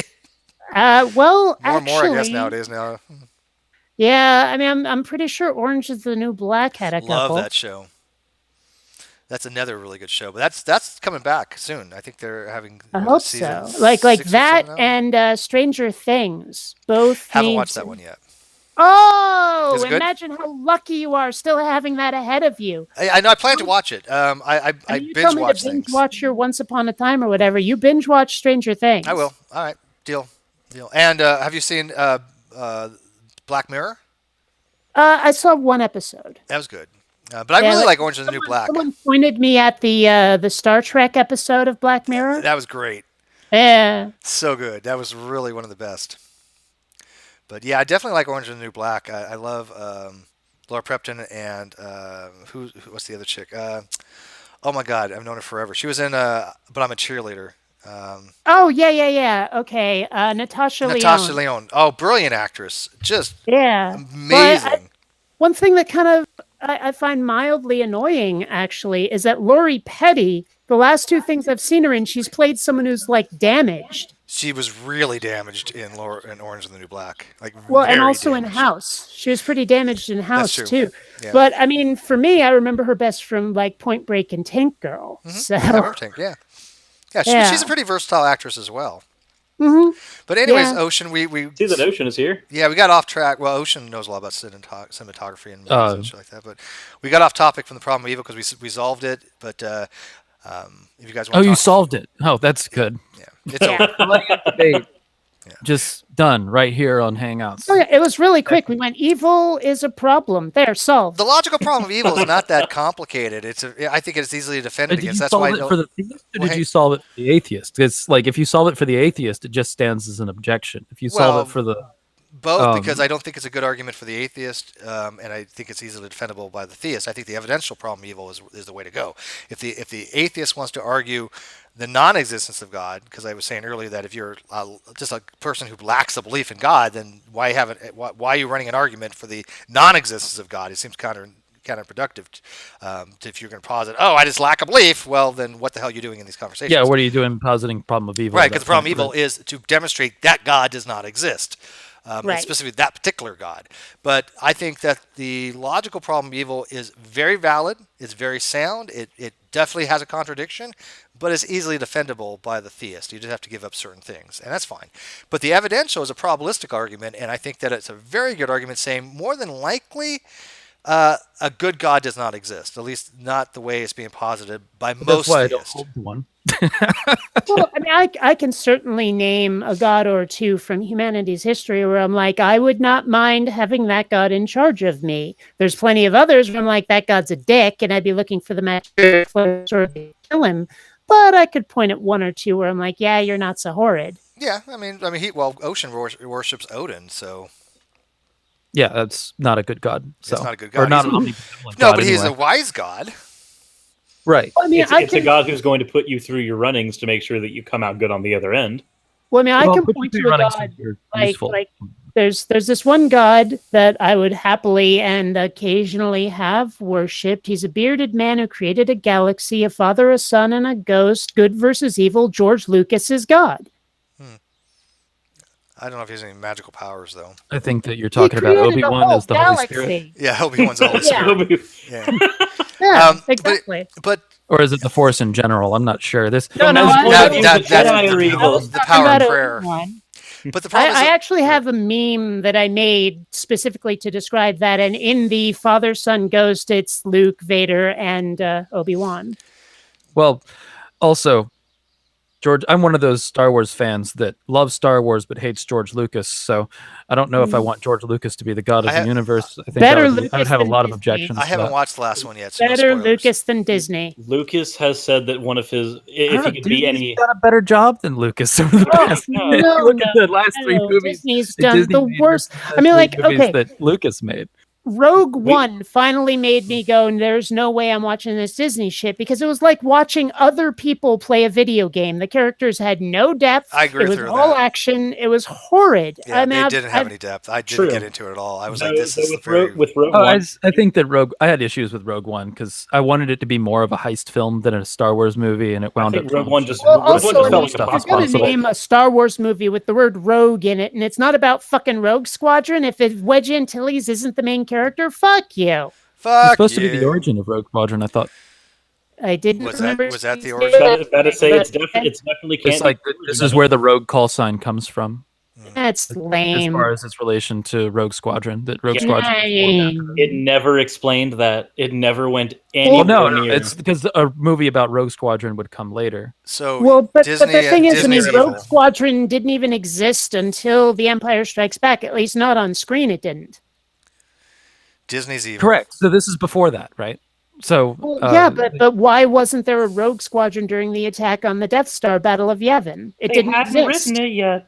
This is my point. Is There- well, Disney there was actually- fucking there's with actually a- continuity so hard? There's actually a few reasons behind that. But if you're saying that that's a contradiction, I don't understand that what's a Well, contradiction. there's a few ways that I'm works. saying because it's an oversight. within the context of the Star Wars universe, until the first Death Star was taken out, the Rebel Alliance didn't actually have a lot of the funding or support from other systems to even assemble some of those particular squadrons. Granted, depending on how they go with the continuity of the Rogue Squadron movie, that obviously might end up doing a few different things. But in the Star Wars books, at least the ones that are still canon, it explains a lot about like the backstory and how the rebellion got started and how many problems they had. And one of the biggest problems they had for the longest time was funding. It's one of the reasons why, and I don't know if you guys have read like the Aftermath books, but in Aftermath, it goes into the whole fact that once the Empire lost its war machine, they lost their ability to fight back in most circumstances because the major problem was funding. The Rebel Alliance couldn't afford a war machine. Well, it is I thought that- interesting I thought what that you none of it was get canon. out Am I of wrong? novelizations and extended universe books. I mean, like if you ever get the chance, read the novelization of Tron. Trust me, it adds so much detail, and it's amazing. I'm a Mind Trekkie. you, I am quite the Tron fan. I have a half sleeve of circuitry tattooed on me, plus the Tron symbol as a tramp stamp. So there's a chance I like Tron just a bit, but. Seriously, if you get a chance to read that novelization, do it. Do it. Maybe one of these days. I like Tron. Tron was a good movie. I also like the Lex series. Yes, we mentioned that live feed. Lex was good. You guys remember Lex with the Dragonfly I spaceship? never saw it. Oh, Never it was a really good series. You missed out on a lot of things if you haven't seen like Lex and how about Serenity? Oh, of course. Well, okay, no, I take that. Hold on. Loved Firefly, hated Serenity. Really? I thought Serenity was the best movie ever made. That is my all-time favorite movie, is Serenity by far. It had a lot of I'm gonna have to problems sit with it. down and watch Number one, Firefly they sometime. killed off my favorite character. Number one. Yeah, but I number remember. I mean, I know who you're talking about. Yeah. But number two, the mood was different, the look was different, but also there were a lot of things that they did that kill off two just characters. kind of pissed me off. Where like, take for example, River becomes Miss Super Ninja, and I'm like, really? I loved Did you have- River though. No. But did they have to turn her into Buffy? Yeah, I'm they made sorry. yeah, because she like No. she was trained and all that stuff. But Zoe was enough of a badass for everyone. Zoe I was wanted cool. River to be the psychic. I think that of anyone, River should have been like the Willow rather than the Buffy. but also, some part of me always pictured the Reavers being different because when you look at them in the series, it seemed like there was going to be more depth to them. Yeah, Like that's we'd true. figure out if Firefly is a Western, they'd be the quote unquote engines. Right. Mhm. And I was hoping that we would find out in Serenity that they have their own society, that they're just misunderstood. And like Nope. we think they're savages, but they're not. just But then they turn cannibalistic into like monsters. chemically induced fast moving zombies. And I'm Right. like, really? Yeah, that's all it Really? was. So I don't know. Serenity, What it's was it- rare was that it I a- leave a theater pissed off, but Serenity pissed me off. Yeah, see, I thought it was really. I loved it. And I agree that there's some issues like that, sure. And obviously there's two people that got killed off in Serenity. Well, yeah, but my favorite character was the wisecracking pilot. Yeah, he got. Oh, but anyways, Yeah. One of the only times I've left a theater angry was when I watched Ready Player One, but I already know we disagree on this one, Kate. I haven't seen it Well, yet. but I mean, it was our methodology of experiencing it. I Yeah. mean, let's put it this way: if I had reread that book right before watching the movie, I'd have been pissed off too, just like you were. Trust me. So I don't disagree with you exactly, but I think it's like there for me though, where I hold issue is the fact that there are some universes where the movies are like entirely different from the original canon universe, Mhm. and I'm fine with that. Like Resident Evil, for instance. I love the storyline and the games, and I love the characters, but I also love the movies. I think they're dumb movies, but I also think they're fun and they're great. Mhm. Or like there's what was another big example? Or you've got something like Harry Potter movies where they follow the books as close as they feel they can, with some characters getting completely nixed or changed. But you can watch the Harry Potter movies and then read the books and go, these are similar enough. With Ready Player One, I felt like it was as different as the Resident Evil movies are to the Resident Evil games, but not in the way that made me enjoy it, but in a way that made me dislike it. There was see, only- I don't know. I thought that the Ready Player One thing, like again, rereading the books after watching the movie, I'm like, I can see why they didn't do this Yes. in the movie. There You were a don't, you lot don't of want to have things. somebody playing a video game against a skeleton king, and he's like, I'm just going to play Joust on screen for a little bit. Right, exactly. Now, the weird thing is when I was watching the movie, I could have sworn, like, at the beginning with the King Kong race, Yes. right? I could have sworn I've seen something just like that before, where people were trying really unsuccessfully to win a contest of some sort by just playing by the obvious rules. We're doing a race, and the idea is to get to the finish line, but there's something that always smacks people down. And for some reason, getting to do it like some reverse way. I mean, maybe I'm thinking of Ender's Game, where he's Oh. at the giant's drink and it keeps killing him, and then eventually he decides, I'm not going to drink. kind of thing. Now there is Maybe one that's thing what I'm thinking of. I don't know. There's one thing that bothers me though about the way they did it in the movie, and this is just because I know how like video game testing and programming is done, and I'm a huge gamer, so I'm also like part of a lot of gaming communities.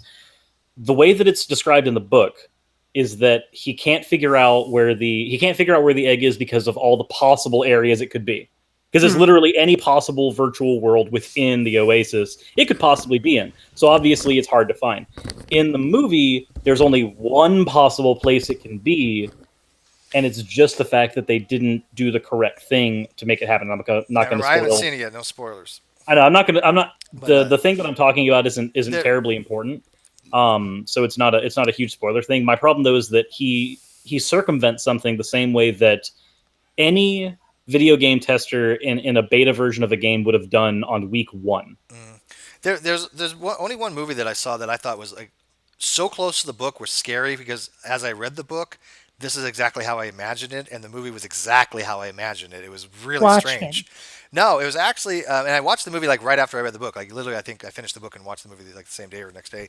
It was Stephen King's Desolation. Not a never great heard of movie that per before. se. Not like it's a fantastic movie, but if you read the book and the visuals that I had of the book is exactly what the visuals were in the movie. It was really scary.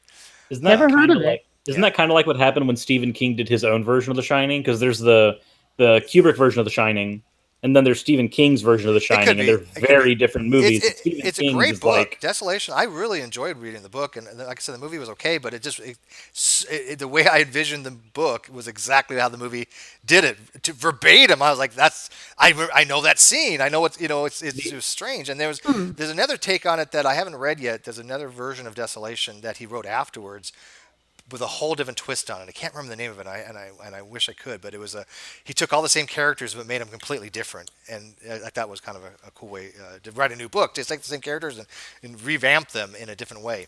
But anyways, I got to get going here soon, Oh, okay. so it's getting late. But I kind of want to wrap it up, and Oh, yeah, that's right. You guys are on the East Coast, aren't you? no, I'm on West Coast.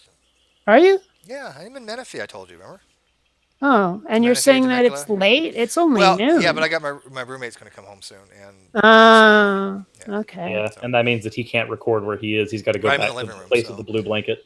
Yeah, see, Yeah, my go back. roommate is always home. Sometimes she sits on my lap and purrs.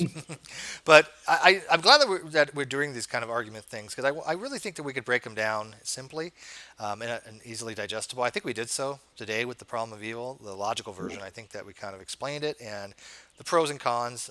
Again, don't think it's a really convincing argument for the atheist, but it does get you to the evidential problem of evil, which is a good argument. I think it's a very strong argument. Unfortunately, the evidence requires a lot more detail than the logical ones. So we might jump into that next time. I want to do it with a couple people that I know that wanted to jump in on it, such as Emperor Atheist and a few other people. 0132132 Super chat. No, Red triangles are they're real. not. Damn it! I don't give a fuck. You're They're wrong, not. bitch. You're They're wrong. not. Shapes are abstracts. Yeah, Colors abstractions are don't exist. abstracts. Colors are phenomenon in the brain. Color or realism Well- for the win. I do enjoy being part of these, so I would like to do more. Sure. Yeah, absolutely. No, you invited all of them. I do. There's a couple ones I want to touch on. We kind of touched on the argument from contingency today, a matter of fact. We could do that one, which I think is a interesting argument. We can do any kind of the ontological arguments, the modal ontological argument, the cosmological, the kalam. I think there's a lot of arguments that people probably would like to know the basics of because there's so many of them. And start with kind of the most common ones. I think problem of evil is like one of the most common ones out there. And then we'll start getting into some of the other arguments and then inviting people that actually know much more than I know about these topics and kind of get their interpretation of it and stuff. Oh, GeoStriber says what's that?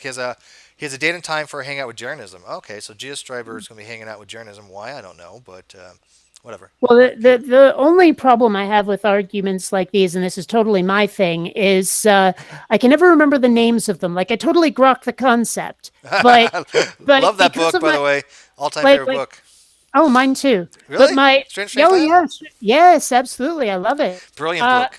You got but- good taste then, because that book But I is mean, amazing. this is part of the problem for me, is that my epilepsy is actually fucked with my memory. I can, like, sometimes people I've known for years, their name escapes me completely. And when it comes to concepts like these, again, the label for that concept is just gone. Yeah, no, Right? they're not So- easy to remember. So what argument are you talking about? Maybe we can kind of come up with a name. of it. Well, no, all of them. All I of mean, them, like gotcha. when someone starts talking about fallacies, logical fallacies, especially the ones that are in Latin, I'm like, which one is that again? Ergo 'Cause propter I- hoc. What? Yeah. Okay. Yeah. Yeah, and Post I hoc mean, ergo even propter the ones hoc. that are in English, though, it's just literally part of what in my head is damaged that causes the seizures is right in that speech area where you retain definitions and what they mean. So, I mean, I'd love to discuss these issues. I know the concepts, but sometimes I'm going to have to ask, could you define that for me? Absolutely, and you know what? I'm glad that people do. I try not to use words that I don't have a working definition of. So if somebody stops me and asks, what do you mean by that? I'm usually able to try to give some kind of working definition by the fact that these words have multiple meanings in different situations, and in philosophy, oh my God, there's so many goddamn isms. It's ridiculous. You can't know them all. It's true. Yeah. It's ridiculous. And one ism may be meaningful here and not here. Like, I mean, I was reading just this morning, a little bit about materialism versus physicalism, and source physicalism and a few other things. And I'm like, for fuck's sake, this is confusing because in most literature, they use physicalism and materialism synonymously, yet there is a distinct difference between the two historically. Yeah. And so, when people ask, are you a materialist? Well, no, I'm a physicalist. Well, that's the same thing. Well, it's not. Technically, no. And It's even the then, I'm same only a thing with source how the- physicalist, right? A source physicalist says that things start with a physical thing, then you have emergent properties, which can be Like consciousness. yeah, and stuff like consciousness, that. or even dualism. But you still have you have to start with a physical thing first. I tend to go to source physicalism in that regard. I don't start with some kind of spiritual thing first, although that's completely possible. But that doesn't fit into my ontology, right? So, but yeah, I'm trying to get these words down myself, Kate. So, yeah, I think that's great. And if there's a specific argument you want to know about, if you something that you've, hey, what is that? That argument. What is the argument for contingency? What the theists have, they're running this particular argument. How do I counter it? Like, especially like presuppositional argumentation. Well, usually it's just, which argument was that again? Oh, it's the argument that X is Y or whatever. I'll be like, oh, that one. Got it. Okay. And then I'm on track again. It's just the definitions escape me. Yeah, and I think people should know the defeaters too, because I mean, I listened to somebody the other day, and they have a radio station, and I'm not going to call them out because they're going to be on the show, but they didn't know the argument, and so they end up calling it word salad. And I have a problem with that because even though I disagreed with the theist as far as his conclusions, the argument he was running was valid, and what he was saying was correct. It's just the guy listening, the atheist, didn't understand the argument, and there are defeaters to it, right? But instead of saying, I don't particularly know that argument, let me look into it and find out, more It's just about I it. can toss word salad too. It's just, you're just speaking word salad, and the poor theist is like, no, and this is pretty common stuff. This is not even that controversial as far as the argument. It's just there are defeaters for it, and so he had to dumb it down quite a bit. And I find atheists don't think this because you don't understand an argument that the argument is necessarily bad. I think a lot of our atheists have this problem where they just jump on a bandwagon thing and saying, look, if a theist is running it, it must automatically be wrong. Well, that's fine as far as you thinking that the conclusions are probably generally going to be wrong, that you don't believe in a God, fine, whatever. But you can't say that the theist is just making shit up or just putting out word salad unless he's true empiricism. Everything he says is word salad. Yeah, once you everything. I don't necessarily even accuse someone of word salad unless they're getting really gish gallopy, right? Yeah, there are and times you can say it. I mean, true empiricism, let's put it this way, is one big word salad. Well, and there have been times in my own videos, like I think it was like 2 or 3 videos ago, where I'm like, I'm leaving this in just to show you that occasionally this dude can be right. But after that, like I think it was my Jordan Peterson video, the last one I did, where it was like the very first thing he said was totally valid, and everything after that was garbage. But he's only I known left, for one or two things but- being right. I put that in and specifically pointed it out just for the sake of integrity. Are you saying that we shouldn't be like the lobsters? Jordan Peterson, I don't know how that dude is famous. He's right about one or two things, right? But other than that, he's just one weird dude. I finally listened to his discussion with Matt, and he's straw man's like nobody's it was business. bizarre, dude. It was bizarre. Matt was really on topic. I think Matt did strong. But yeah, he does straw man a lot because he wants to argue a position that nobody else is arguing half the time. No, he's just like, hey, there's atheists that should have. I think he basically does the whole atheists borrow from Christians worldview. He does that. He does that a lot, and I'm like, well, first of all, I have no problem with you making that assertion. I think it's wrong, but if you want to make that assertion, I have no problem with that, because once you make that assertion, you can then refute it. You can then challenge it. But I to this day, I still don't know what framework Jordan is trying to come from. Does he ever really narrow down his positions on anything? No, and I think it's because he knows that he's popular. He knows that it's beneficial to him, and so he doesn't want to ostracize any side of his audience. And I can't agree with that. I don't. There have been I times don't know in who my- you're talking about, but it sounds like Jordan Peterson. It is Jordan Peterson. It's Jordan Peterson.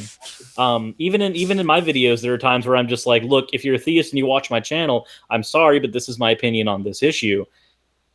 He never does that. I'm not saying that I'm all of a sudden better than Jordan Peterson, but I think that's a more honest position to take. I think that you are better than Jordan Peterson. I think you are too. I like you. But watch Well, watch that discussion. I'm It's out prettier there. than Jordan Peterson. So. Well, so am I. But watch. I think that Jordan watch the Peterson Q&A. would be a lot better off as far as a lot of this criticism was coming if he just bit the damn bullet and was just like, I'm a theist. If you guys can respect that, great. Yeah, but he doesn't. He dodges the question every time. Listen, I'm telling you, watch the discussion you have with Matt and listen to the audience's question, especially, and I hate to say it, listen to his response to Ozzy's question, and then listen to Matt's response to Ozzy's question.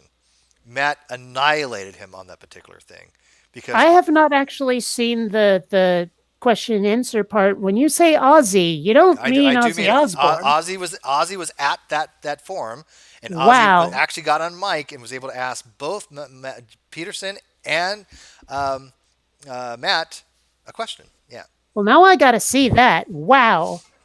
and I got to tell you, Peterson just really blew it on that one, I think. So, but anyways, let's end this. So if you guys have any suggestions of what you want to see, I'm going to be trying to do this at least maybe once, perhaps twice a week when my roommate is out. Or roommates are out. They're all out now, but they'll be back here for any minute. My favorite topic has always been the fact that faith is expected of us rather than facts, but that's probably been covered to death. So Yeah, whatever. that's not really. I mean, that's not really a formal argument per se. I mean, I've talked about it just not long ago. Kate, did you watch my hangout on people that don't believe that I exist? Probably Oh, not. You have that was fun. 8011 hangouts. I should probably find it, but I have 1,000 videos. Yeah. yeah. But I remember most of them. But this particular one, people confuse faith with belief a lot, and my argument is simple. And again, these are all my positions. I'm at least fine with putting out my positions. If my positions are wrong, I will change them. If people give me a better argument, I will change my positions. None of these positions in me are fixed, right? I mean, if somebody gives me a better reason to be a coherentist than a foundationalist, I will change, right? I think that's a proper way to approach these types of discussions. But there's certain things that I just can't see changing on, especially when it comes to fundamental foundational things, as far as what is a belief in epistemology. You can't just get rid of what belief means in epistemology. And so when people say, "Well, Steve, I don't believe that you exist," because they're conflating it with faith, I think one, they're pissing all over epistemology, but two, they're giving the theist empowerment. And that's my position, is that it actually is detrimental to the atheist, because Aron Ra and other people that subscribe to this particular position, they think that they are capitulating to the theists by giving into them by using certain words. And my approach is the opposite. I think we take back, as non-believers, the power of the word by taking it out of the theist's hands. It says, okay, theist, yeah, I believe that the universe exists. But that's not faith. I believe that it exists because I know it exists. And knowledge, is a subset of belief. So for me to know that the universe exists, I must also believe that the universe exists. And let me tell you why I believe and know that the universe exists. Or same other thing, like evolution. I believe evolution exists. Absolutely, I freaking believe evolution exists. I know evolution exists. I No, can't you have don't, that Steve. knowledge without the Well, belief. that's the thing. I mean, I take issue with how you're using some of those words. We might actually agree in principle, but maybe not in description. Well, and I think that's the way Aaron approaches it. I mean, he for example, I know you don't disagree that evolution happens. Clearly, right? We all. Well, sure, but I mean, I wouldn't say necessarily that I believe it. I I would say more like I have a lot of confidence.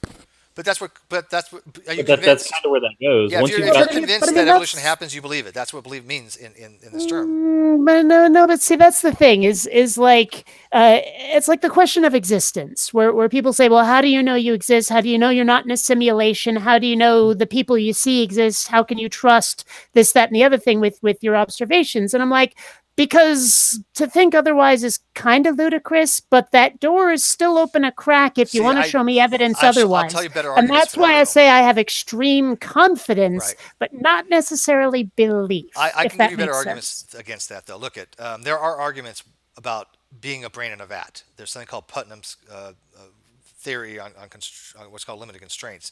He's a linguistic argument, but Hilary Putnam actually had an argument that we cannot be a brain in a vat. Are you saying somebody refuted Matt Slick? Oh gosh. Yeah. But anyways, but look at I can take Motherfucker. it very simply. I'm a pragmatist, okay? And a pragmatist says, yeah, even if we're a brain in a vat, it doesn't matter. It has no practical value to us. This is our reality, so it makes no difference. I believe in practical philosophy. But even still, I don't think that it makes sense to even say we're a brain in the vat because it's self-refuting. And so I don't. Those Wait, arguments. rewind. It's- How is it it's- self-refuting? Because I know that I exist. Okay, that is one thing that we have Mhm. certainty of, and what I even call Cartesian certainty, that we know that we exist. Now, You know you're not a pea zombie. we're not a P. I'm not a P zombie. A P zombie is something that that doesn't have any ability to have mental states. It doesn't have wants or needs or anything like that. So I have these dispositional states that my mind can have. I do know that I exist in some capacity. If I'm a brain in a vat, whatever that is in the vat, that's not me. That whatever vat is, what I'm thinking of the word for vat, whatever me, the word vat translates to something very different in a different world, in a different situation where that vat exists. It's not the word doesn't have any meaning to the object in that other epistemic reality. So it makes no sense to say that I'm a brain in the vat because I am in this form. I am me. It's self-refuting to say that I'm not me. I have to disagree on that one because, as far as I'm concerned, me, any personality is the product of that brain. That it's I won't say side effect necessarily, maybe function, but still, without the brain, be it in a vat But or what is not, brain? I What is don't brain? exist. You have, and this is Putnam's linguistic argument. You have an object you think of when you hear the word brain and vat. If you're talking about not the point, But you're no, missing the point. This is Hilary Putnam's. Hilary Putnam is the one who came up with falsificationism for science. He's a very good philosopher. But we're in forest for the trees territory here. Because when I say brain, sure, I'm picturing a bunch of gray matter in my skull. But really what I'm thinking of is mind computer. It doesn't matter the form it takes. I mean, this is why I think that AI could be considered a person if it's sophisticated enough, because sure, the brain is mechanical, but what we're dealing with is a self-aware personality. Okay. And so, I mean, if you I think dispute, I think you're conflating different things here, Kate. Though. I think what's if I can try to break it down because I think I know where it's coming from. The version of you that you ascribe to yourself, your biology, your flesh, your blood, your brain, everything. And if you happen to be a brain in a vat, you, as you know yourself, are a projection, but you still exist. Whenever you think of you, you are thinking of that flesh and blood person. I'm not. That though. brain That's is not what I'm still- thinking of. And when I think of me, I think of who I am, not what I am. No, Yes, I get that. I but get those that. two are intrinsically linked, though. Have you ever heard the Well, expression? yeah, Confusing but- wait, have you ever heard the expression? You're confusing the map with the territory. Well, is that anything like Forest for the Trees? No, well, it basically means that we are looking at a map of reality. Our beliefs are their map. Okay, literally our beliefs. We formulate a coherent belief framework that we think is the correct thing, that we think that are true propositions. We never see the territory. You never see reality for what it is. Okay, it is like we literally are taking a map, it's like from map, like this is my map, and I'm holding it up to my face, and I'm walking around. This is all I ever see. I never see reality because everything's filtered through a perception. And so Yeah. the epistemic reality, the Cartesian reality that's out there, whatever it be, the brain of the vat, we never have access to it. So Okay, so and it doesn't make a difference to posit it or not because it doesn't change anything to our map. but it Map's not going to but be the any problem different. is that but the problem is that it could. I mean, I was a huge fan of Well, the according to Hillary Putnam, he thinks on. he I'm proves that not. it's not possible. Well, I mean, I'm not a huge fan of the Matrix, but they were in a reality, and then that reality was cut off, and they were brought back into the brain in a vat reality, where they are now they're taken out of the simulation. If we're in a simulation, maybe we're not a brain in a vat, maybe we're a brain in a body that's hooked up to this Yeah, I don't think simulation. it's But possible why not? because Wittgenstein and Putnam both have arguments against that. Okay. Wittgenstein's argument, his argument goes, if we're the dream argument, if we're dreaming, then everything that we have now, for one, we don't have any moral responsibilities, right? Because in a dream world is morally inert. You don't have no responsibilities. So if we had a dream world, anything that happens in that dream world has nothing to do with reality. And the way Sam, he, I have to object to part of what you just said already. I mean, in a dream, we could have moral no, obligations. no, They're you do not. self-imposed. No, you do But not have moral obligations in a dream. It's not sure you possible. do. How could you Sure you possibly have do. moral obligations in a dream? Because part of it is, I mean, I would have the same moral obligations that I have outside of the dream. That's I mean, not possible. morality is a function of who we are. It's part of who we are. That's I not mean, how morality works. there's a societal can't- morality, So but you're then there's so you're also, so you're saying wait, so you're saying that if you're playing a game and you kill an NPC, you've created a moral, you've done something morally offensive. no, Then because in a it's an dream you have NPC. But you cannot do anything morally offensive in a dream.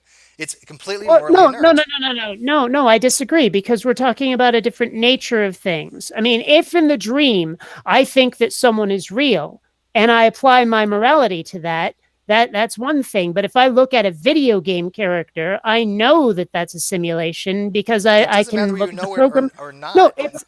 it still matters. It does I matter because I disagree. because of no, because of the knowledge I have, because of my knowing what is and is not real. There's I no mean, moral consequences for a game or a dream because they're considered to be no, morally inert I situations. but that's the thing though, is if I don't know it's a dream, then I don't know that I don't have But who? these moral The obligations. way the reason we have morals is because of how it affects. If there was no humanity, there'd be no morality. We morals Yes, exist but because humans exist. In a situation where in a dream there are no humans existing there, there is no morality to be no, had. but the problem is we're talking about a brain in a vat style situation here. We're talking about a simulation. We're talking about, I mean, if I'm in a dream and don't know that I'm in a dream, then the morality that I impose upon myself or that the dream characters impose upon me are still, as far as I'm concerned, real moral issues. What are you applying to? You can't apply to consequentialism. You can't can't appeal to deontology. You can't apply to No, but virtue ethics. What moral framework are you reasoning with it though? what do you mean exactly? Well, morals. Okay, normative ethics deals with different normative theories. There's a couple of ways, deontic and aesthetic, I think is types of theories. So, one type of moral theory is moral value theory or value ethics. Okay, or virtue ethics. I'm sorry. And virtue ethics is basically saying something is moral or immoral depending on if it's virtuous or not virtuous, as opposed to deontological, which means that if something is virtuous in lieu that it's following a law or a rule, or what's called consequentialism. Something is morally good or morally bad if it has good or bad consequences, which is a subtype of utilitarianism. See, a lot of Okay, well, isms out there. that's more what I follow is the utilitarianism. But I think part of it though But then is you I just- mean, what we can moral or immoral is a construct. But if It's you- not but- something but- that's inherent. But Kate, if you Like, follow whatever. utilitarianism, then you just destroyed your own argument because there are no consequences for any actions in a dream. No, There is no but utilitarianism. part of the problem with that again is what we know. It's- I mean, that's no, not no, a theory. That's not a theory of morality, though. You're not. But no, but you're not. ugh, You're not seeming to you're be missing getting my. that. You have to you're describe what makes 100% something moral or immoral. 100% missing my point, dude. You're 100% missing my point because you're looking at this 100% from outside of my own head, right? But I'm looking at this from the perspective of the person who's having the experiences. And so if I'm having an experience that's purely in a dream, but I don't know that it's in a dream, then any moral obligation I might have, and all moral obligations are imposed upon us by ourselves, even if other people say, here's the morals you should follow, and we agree with that, we're still imposing our morals on ourselves. And if I don't know that the dream is a dream, and I feel like I have a moral obligation to not hurt someone in that dream because as far as I know they're real, then yes, I have moral obligations. But that's where I fully disagree. You can think All that right. you have moral things, but there is no obligation to be had there. There's no moral Well, agent. Wait, let me finish. okay. There's no agent in that dream you have a moral obligation to. Well, but I mean, if you really look at it, there's no agent that I have a moral obligation to in the real world either. Sure you do. That's what a moral obligation is, that there are other sentient beings out there that you have a moral obligation to, and you also have. No, but I'm not obligated. Well, that's the whole thing with moral obligations. If to be a moral person, you have to apply one type, at least some type of normative ethics, right? I mean, you want to appeal to utilitarianism, but if that's the case, though, there is no consequences for a dream. Like I said, it's morally inert. I think that's the wrong But approach to take. I don't know that there are no. That's consequences. irrelevant, though. That is no, it's completely not irrelevant. irrelevant in the least. It's not. It's 100% relevant because what we're talking about here is whether or not we, as a brain in a vat, know that's what we are. But that's not what And- makes that's not what makes something morally good or not. Yes, it is. No, you have to. No, appeal- morally good or not is a matter of what we think, who No, that's we more are. relativism, and Well- but that's not a normative ethic theory. When you say I think this is immoral, not immoral. First, you need to say, well, why do you think it's not immoral? Well, it's not, or why it's moral. It is moral because it's virtuous. I have a virtuous thing that I appeal to say this is virtuous. This is what I want to try to reach. That makes it moral. You have to But ground it in something. but why is something virtuous? As far as I'm concerned, something is virtuous because of the consequences. But if I don't know that the consequences are purely simulated, if I think the consequences no are difference. real and will really hurt someone, actually hurt them, then I'm appealing to the consequences, sure, to a simulated entity or a dreamed entity, but I still think that what I'm doing is going to hurt or help someone else, as far as I'm concerned. But- And that's why, to me, I have a moral obligation. The moral obligation is as much to myself as to the other person. Yeah, the problem you're running into, and people in the live chat have all noticed this, you're actually saying that it's immoral to kill a dream character, or it's immoral. No, to no, ki- I, no, no, What no, is? no, no, You- no, wait, no, wait, no, it no, literally that's not what I'm is. saying. That's not what I'm saying. That's not what I'm saying. I'm saying I would consider it that way if I did not know I was in a dream. This is all about perspective. It's about personal perspective, So and you not believe that this. it can be immoral to kill a person in your dream, then?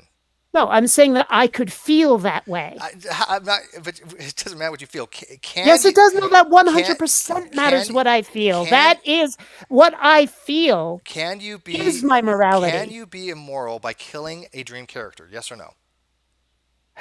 I don't agree with the premise of the question in the first place. It's a valid it's a valid question. Either No, yes, it's you not can about- be it- immoral, or you can't be immoral by killing it. It's well, but moral or immoral to whom? I don't see that as Dude, I don't okay, see Kate, the see moral and proposition- immoral as absolutes. First, I don't see them as objective. First, are you a moral realist or anti-realist? I assume you're more anti-realist, right? I'm not sure what you mean by A that. moral I don't know realist those thinks terms. there's propositions that are true and false that are morally related. So in other words, I can have a morally true proposition. An anti-realist thinks that there is no such thing as moral facts. No, there is no such thing as a moral fact. There's only moral opinions. Because I disagree with that. I think that there can be moral Well, facts. There's that's where our objective facts. disagreement is coming But from. that's- I don't. But hang on. No, that's a meta-ethical theory. That's not a normative. So I just want to get your meta-ethical ethical theory, because there are definitely objective facts, and I definitely think there's could be objective moral facts. And I don't think there's objective moral facts Okay, because I think that morality is a perspective. Morality is what you think or feel. I know your perspective, but and everybody's corrected you on this. Even Sisyphus Redeemed has corrected it on this 10 years ago. You confuse objective morality with relativism and cultural relativism. Relativism I don't is the think I opposite of do. absolutism. Objective is the opposite of subjective. You do confuse these things. You have for decade. Trust me on this. Kate. I But well, everybody's pointed this out okay, before. But maybe the problem is with terminology, but I'm objecting to certain concepts. and that's fine, and you might be right. But the question is not an irrational question. It's not a question that's not truth apt. If I say, is it immoral to kill a child? You can answer that question yes or no, right?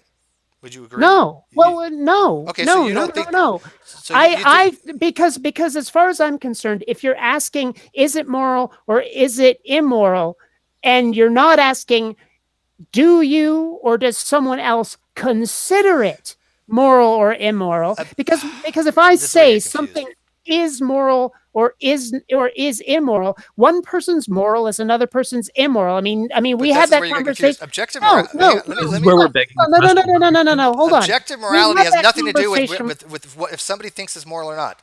Absolutely nothing to do with it. Objective morality is irrelevant to somebody. If you say somebody else thinks it's immoral, who cares? That has nothing to do with objective morality. It just doesn't. Because objective morality doesn't exist. Okay, but do you think objective facts exist? I think that empirical facts exist. Do you think a fact that is a fact, regardless if anybody thinks differently about it?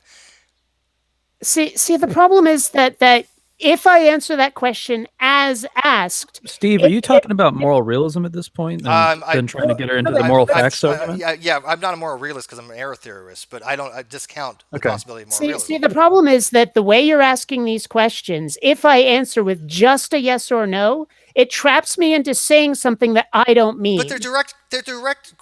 But see, the problem with it is They when could- you no, ask they a come direct with- question, Those they're direct not questions loaded come questions. with consequences. No, they are. No, they're You not. may These are not- legitimate, straight-up hold on. questions. Are you a may moral not- realist? Yes or no? Hold on. You may not intend them to No. be loaded questions, but if I say yes or no, just a straight up yes or no, I'm going to be saying something I don't mean. There Then why will don't you be answer it the way there'll you be, mean there'll be it? plenty of because I've been trying and you keep not accepting the answer. But I think again, you are doing what Jordan Peterson does. You don't want to lock yourself in any single position. I mean, if I ask, are you a moral realist I'm or not, locking that's a myself straightforward into question. that's the problem. I want to lock myself into a single position, not a whole bunch of positions all at once, some of which I don't agree with. Well, I don't think asking you is it possible to be immoral by killing somebody in a dream? I don't think that's a Well, loaded that- question. It is A a question loaded like that, you question. can No, answer it it like, is a I'm a- loaded question What because is loaded about that question is Hey. absolutely not loaded. Because I don't think that is it immoral is a valid question in the first place. I think that moral and immoral are opinions, that they are subjective, 100%. So if I say, is it immoral? Or you ask me, is it immoral? And I say yes. Well, then that gets me into a whole bunch of things that I'm not trying to say by answering the question yes. I can answer the question myself. No, it's not immoral. There's nothing Well, immoral yeah, about killing but something that doesn't we don't- exist. But we don't agree on what it means to be moral or immoral. So I think that you and I might actually hold the same position on what it means to be moral or immoral, but I would still be able to answer that question. I don't know why anybody couldn't Because answer that question. No, Because but the context of the answer would be that I'm speaking Bobby? from my own position. So, well, like, I'm a moral anti-realist, right? So if Steve asks me if it's moral to kill a character in the dream, actually that would probably be a difficult question for me, because I think I might actually have an issue with killing a character in a dream. well, that's the thing is let me try to put it this way. If I'm in a dream and there's a character in that dream that I decide not to kill because I think it will be immoral. And then I wake up from the dream, someone shows me it was a dream, and I go, oh, well, maybe it wouldn't have been quite so bad after all. That's the reason why I don't have, why I have an issue with just saying yes or no, it's immoral to kill the character in the dream. Because as far as I'm concerned, I will make a moral decision from my perspective, from what I'm seeing at that moment. And that is my moral opinion on whether it's moral or immoral. But then if I discover that the context that I thought was there is not the actual context, I might change my mind on whether it was moral or immoral. So I can't lock myself into an absolute like you're trying to make me do. There's not an absolute there, and again, I think it's a problem that I honestly I think the problem is with the terminology. I just don't think you use the terminology the way somebody else would use it. Like, for example, like objective morality. All objective morality, a simple way to think of it, is what you ought to do in a situation. I disagree with I disagree with the terminology 100%. Let me explain to you how it is in philosophy. Objective moral would be something you ought to do given the same situation every time. Why? Okay, if I want to win a race, I ought to run fast. That is something that doesn't change regardless if you think that's not true or not. It doesn't matter. It's objectively true that if I want to win a race, it is objectively the case that I ought to run fast. Okay, but I 100% disagree with that as an analogy for morality. That's what it means to be objective morality. That's what it means in when people talk about objective morality, that's what they're referring to, what you ought to do. But a race is something where it's like we've defined the rules ourselves and we've decided this is how it will always be every time. But that's not the way morality works. Morality, it can be completely situational. I mean, there's no way where you can go, okay, this is what you have to do to win a race, unless you happen to have some sort of like portal generator that makes you just jump to the far end of the race. So you don't think there's certain situations, moral wise, that it's always wrong? No. Objectively. Okay. I don't think that there's situations where it's always right either. I think that it's always contextual. Yeah, well, again, there's a difference between objective and relativism. This is the whole. You keep falling back on that. Relativism has to do with the opposite of absolutism. Objective has to do the opposite of subjective, and as far as but the problem is that when something is objective, it means that it is always the case, regardless of perspective. Right, and objective facts exist. Right, it doesn't matter whether you agree with the fact or not. The objective fact exists. Yeah, but those facts are almost always empirical, and we're talking about morality. Well, I'll give you that. I'll give you one thing. Here's Steve. Let me frame the question. I want to end this, and I want to get into a good note. No, but see, morality is not an object. That's the point. Morality is not something you can hold in your hand. Moral propositions are different than normal propositions, and Mackey actually makes it very clear that a moral proposition is different. That's the whole basis on error theory, is that moral propositions exist, but they're all false. So every moral proposition is false. They're in what's called error theory. There's different types of error theory too. I mean, color realism is a form of error theory. Steve, I think that you're starting out in the top floor. I don't like. Am I wrong? No, you're not wrong, because you're just describing a position. But I think that if as far as trying to get her into yeah, it's going to take some work. I know other people have tried. Or even just try and talk about moral facts, because you can be a moral anti-realist but still believe that there's moral facts. It's a kind of a weird position, but it's well I think part of the problem is that I'm presenting my opinion, and people are just saying you're wrong, and they're not. It's not that really. No, Kate, you're not dissecting what I'm saying the way I mean it. I know. This is what I'm trying to explain to you, Kate. It's not necessarily you're right or wrong. It says you're using these words completely contrary to every other person on the planet that's involved in these discussions. Okay, but the problem is when I look up these words, I'm using the definitions of these words that I find in dictionaries and encyclopedias. I think that you're I think you need to start reading a little bit more philosophy. Yeah, if you want to you're reading them like getting into either that or we just need to recognized. Well, if we have a common language, maybe I can say what I'm trying to say to you. But I mean, if that's why I was suggesting. Well, hold on. Let's try this. Okay. Do you understand what I'm saying, regardless of the terminology? I do, but I think you're just describing relativism, and I think everybody agrees Okay. relativism is the case. Yeah, I don't, and that's part of the frustration. She's describing Okay. she's describing like descriptive moral relativism to say that look at inside. Here's the weird No, part. I think here's the I weird think part. it's Here's the weird moral part. relativism as You well, can but I have don't. objective morals in a subjective framework for each culture. To each culture, they might have their own moral, subjective morals, but they still might think that they have objective morality. But they don't. But why not? You can't just say that they don't. Because what they've done is they've constructed their own morality. It's not something that would exist outside of their head. They can't. doesn't As soon as matter. you're gonna- So That's where you get You confused. gotta, One like, of them twist it. died, Stop their that. morality would cease to exist. This is where you jump the shark. Our objective morality has nothing to do with the frame. This is where you fall into the theist trap. The theist wants the atheist to think objective morality is written in the framework of the universe. No, And it's not. And It's not. objective- Wait, let me arguing finish. against Let me them finish. is Let what me I've been finish. doing. Let me No, but finish. see, that's the But- problem. Is their Kate. argument of what objective morality is what I've been arguing against. No, what they're arguing, when anybody argues objective morality, they are arguing what you ought to do, what a moral person ought to do, and you can ground that in normative ethical theories. You can say you ought to do this because of the consequences. This is appealing to consequentialism. You ought to do this because it's virtuous. You appeal to virtue ethics. Well, that is what it means to be an objective moral, to say that it doesn't matter whether Ocean thinks it's moral or not. Who the fuck cares what Ocean thinks? It's objectively moral because you've always ought to do this in the case, just like you ought to run fast in a But the problem is that race. oughts are always opinions. No, you need to read some Hume then. No, This is see, where show me how in a completely moral situation where it's like, okay, this is a way that I might behave towards someone, or a way I might not sure. behave towards It someone. goes- Wait, I'll give you an example. Show me how I hold on. Show Steve, me I how I desperately ought want help. to pick I one of those desperately want over help. the other one Like, for any reason other than the consequences, let me like toss the it to desired consequences. Let me toss it to Ocean by giving an example of a condition possibly. If a 6-year-old child is burning her hand in a fire and you want to reduce the harm to that child, you ought to remove her hand from the fire. But Is see, that the true? Is that true? relevant part Is that true? hold on. The relevant part there is what I want. We're not talking about wants. We're talking about oughts. No, that is 100. No, but If that's you- the problem, though. Is I say there are no oughts. I say there's only wants. So if the goal is to reduce the pain Wait, to you the say child, there's no oughts? Are you fucking kidding? I don't know. That's No, hold on, bizarre to me but- too. Of course, there's oughts.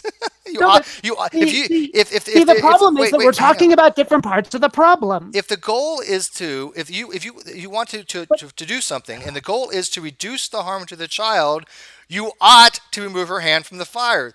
That's an objective fact to me. But see, the problem here is that I'm looking at this purely from what the desired results.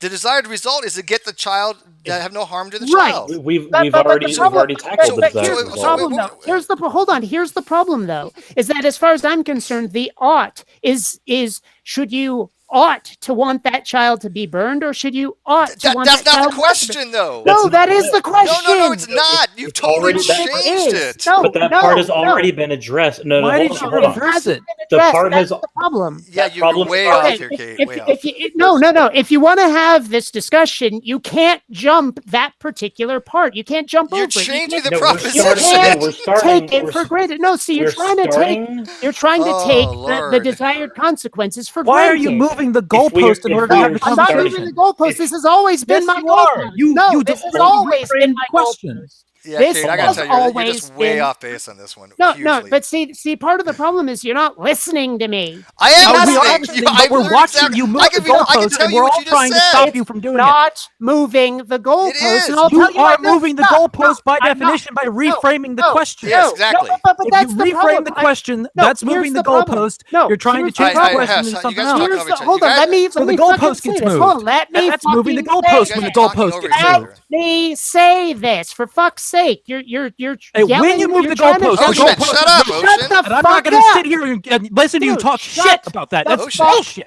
up. I Ocean, am let her sick of that explain Let stuff. me it. have my What is fucking your say, problem? asshole. Ocean, let her. What the fuck is your problem?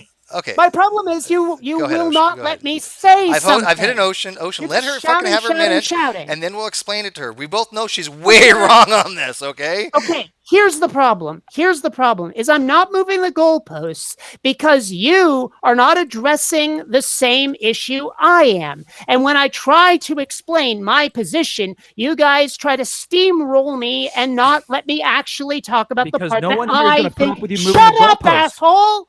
Jesus, Yo, bitch, don't start with me again. stop Wow, interrupting me. is there you history way here piece that I'm not of aware shit. of?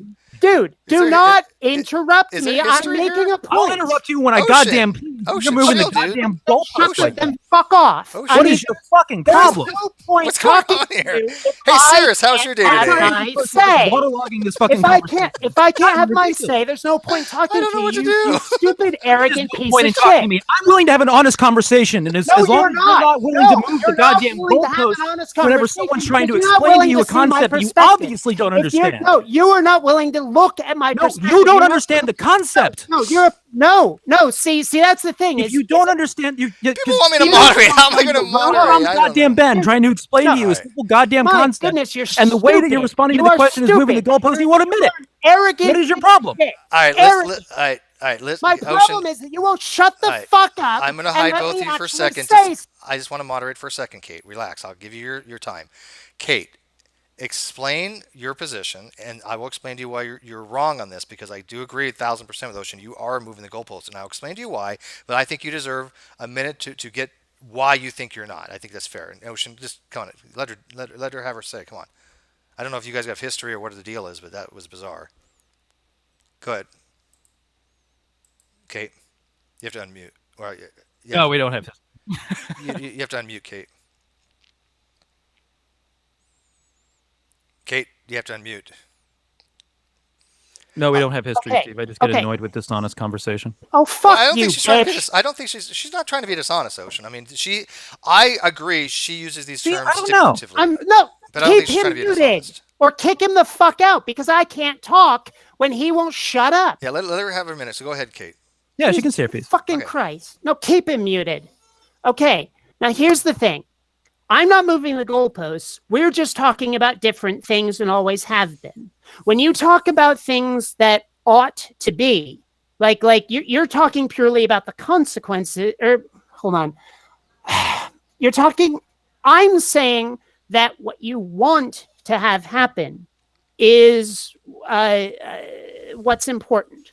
Okay, because if I say that child should be burned or that child should not be burned, that's when I'm making a moral judgment. And what I do about that moral judgment determines whether or not I've met the conditions of being moral or immoral as far as I see as me.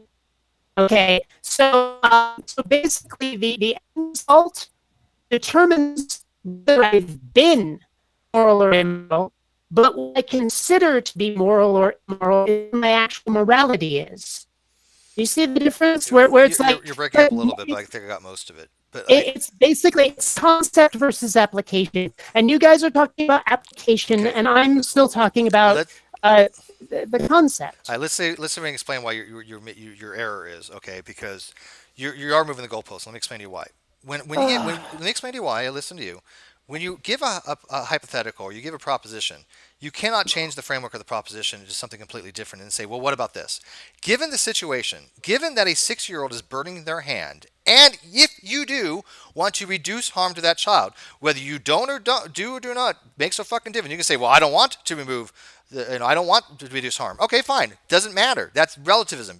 That's what the relativism is. You may want to reduce harm. You may not want to. But it is objectively true that if you do not want to have harm to that child, you ought to remove her hand. That's where the objective facts come in. But the problem is that while I do not disagree with what you just said, I'm disagreeing at which point morality is or isn't had. I mean, what? But you agree there are objective truths out there. There are objective facts that if this is what you want, if this is the outcome you want, you ought to do this. That is objectively true, regardless if you want the child to be harmed. That's fine. That's relativism. You can say I want the child to be harmed. It doesn't take away from the fact that if you do not want the child to be harmed, you ought to remove her from the fire. Okay, but where is the actual morality part happening? The morality not is the a objective particular fact that it is true regardless of independent of thought of mind. It doesn't matter I- whether somebody well, thinks. Hey, let me explain. The objective part means that if you want to accomplish this, if you want to reduce harm, it makes no difference whether you or I agree or not. It is objectively the case that removing your hand is what you ought to do to reduce the harm. That is objectively the Okay. case. But the problem here is that, as far as I'm concerned, morality is what you think you ought to do, like what you ought to want. I mean, if you're saying that I think it's perfectly moral to let that kid burn their hand, that's morality. If I think it's not, No, that's relativism. no. And if I That's think not it's not, objective. but see, the problem though is that if people say no, objectively, without any way to argue about it, you ought to want to have that child not burn their hand. Then You're you've got someone saying that morality is inherent to the universe. No, and- they're not. Yes, they are. and you're yes, they confused. are. It doesn't come with objective truths. Do not automatically come with that kind of baggage. Right, exactly. No, You're exactly. But I'm not talking about objective truths. I'm talking about moral codes. Well, even still, there could be But the- objective. There could be objective but- That's morality. something Has nothing to completely do. different from what's being There's discussed. a lot of It'd be- atheists that are completely ontological naturalists that accept moral realism and accept moral objective I'm not- morality. A lot of them. But I'm not talking about atheists versus theists. I'm talking about objective, subjective morality. See, the problem is we're talking past each other. We're completely Well, talking I've past explained that each from the other. beginning because Steve, you're I think you using need to frame the terms. conversation in realism versus anti-realism. Well, that's why I or wanted to get a non-realism. meta-ethical first, because I mean it's hard to talk about normative ethics if you don't narrow down the meta-ethical first, right? I think that you got to reframe it and but, start out with more one sec. Well, realism. the point Wait, is the one sec. origin of someone's moral code, the set of rules to which by which they live. What is the source of that? I got mine from, well, I kind of ground mine. I like Wittgenstein's way of doing it. He grounds it in compassion. And it's very similar to compassion and empathy and harms and benefits, like Stephen Harris does. If I'm gonna Okay. if I have an objective moral framework, which I don't, but for different reasons than you, I'm an error. I tend to go to error theorists. But if you subscribe that there are moral truths out there and they can be objective, you can ground them in anything that you think you can try to ground them upon. And compassion is one of them. I don't want to see harms to somebody else. If I don't want to see somebody harmed, I ought to do things that don't harm them. That would be an objective moral fact. But the thing is that the map of your morality is in what you want, not what you ought to do to achieve what you want. But the objective morality doesn't change. Somebody says real quick, super chat, categorical imperatives, which are Kant's CIs, fall short. What of the Nazi knocking down Jews, hunting Jews? Ought the inhabitants lie down with them? Context, yeah. And by the way, Kant talks quite a bit about the discussion of what you ought to do in those kind of situations. And yeah, if I remember correctly, even Kant says, even with the categorical imperative, you ought to lie.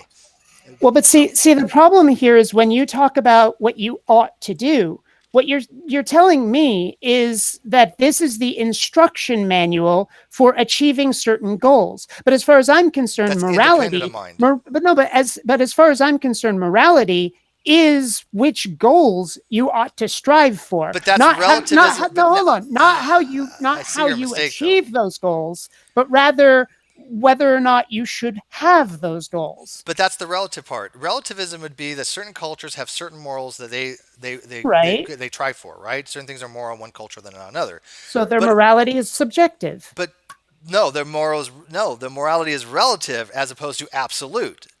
Subjective and objective. You know what? You should read Richard Carrier's paper on this. He's got a really good paper on this, and he points out exactly the mistake you're making. But again, you've got to start thinking. Wait a minute. How is it a mistake? I mean, maybe it's because relativism is not the opposite of objectivism or objective. Hold on. Are we having a problem of terminology or of concept? I think it's terminology only for I think it's both in a way because. But hang on, this is critical.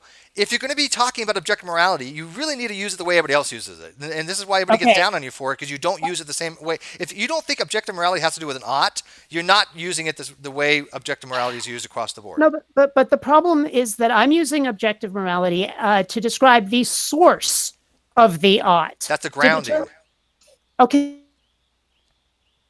the word objective. What I see is opposite of subjective, something that is true regardless of what you think about it, Sure. regardless of your opinion. Right. If every thinking mind in the entire universe were to die off, that would still be true.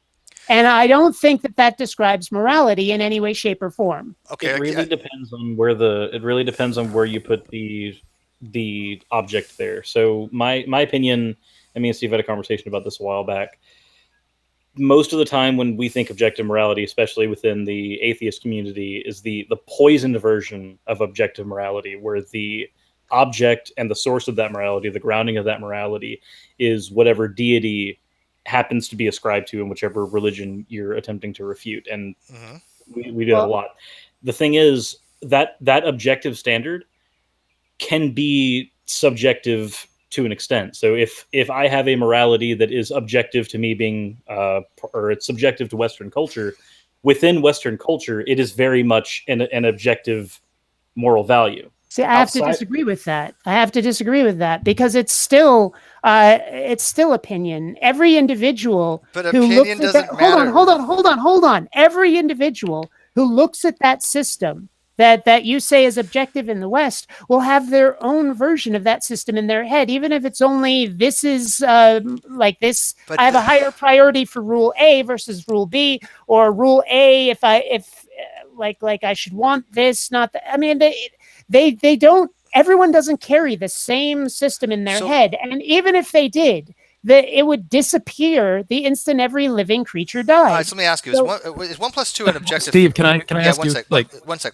Is 1 plus 1 is 1 plus 1 equal to an objective fact, even if some other place says it's mathematically wrong? If Ocean thinks that's completely mathematically wrong, if a whole society thinks that it's wrong, is 1 plus 1 equals 2 still an objective fact that is mind independent, that is true by necessity, regardless of anybody's opinion of it? Well, it can be demonstrated that way. No. That's yes, a priori. No. 1 plus 1 equals 2 is a priori. It doesn't require a demonstration. 1 plus 1 equals 2 is a priori. The reason we know it's objective is because it can be demonstrated. No, it's not. Now you made it a it's not able to posteriori. be demonstrated.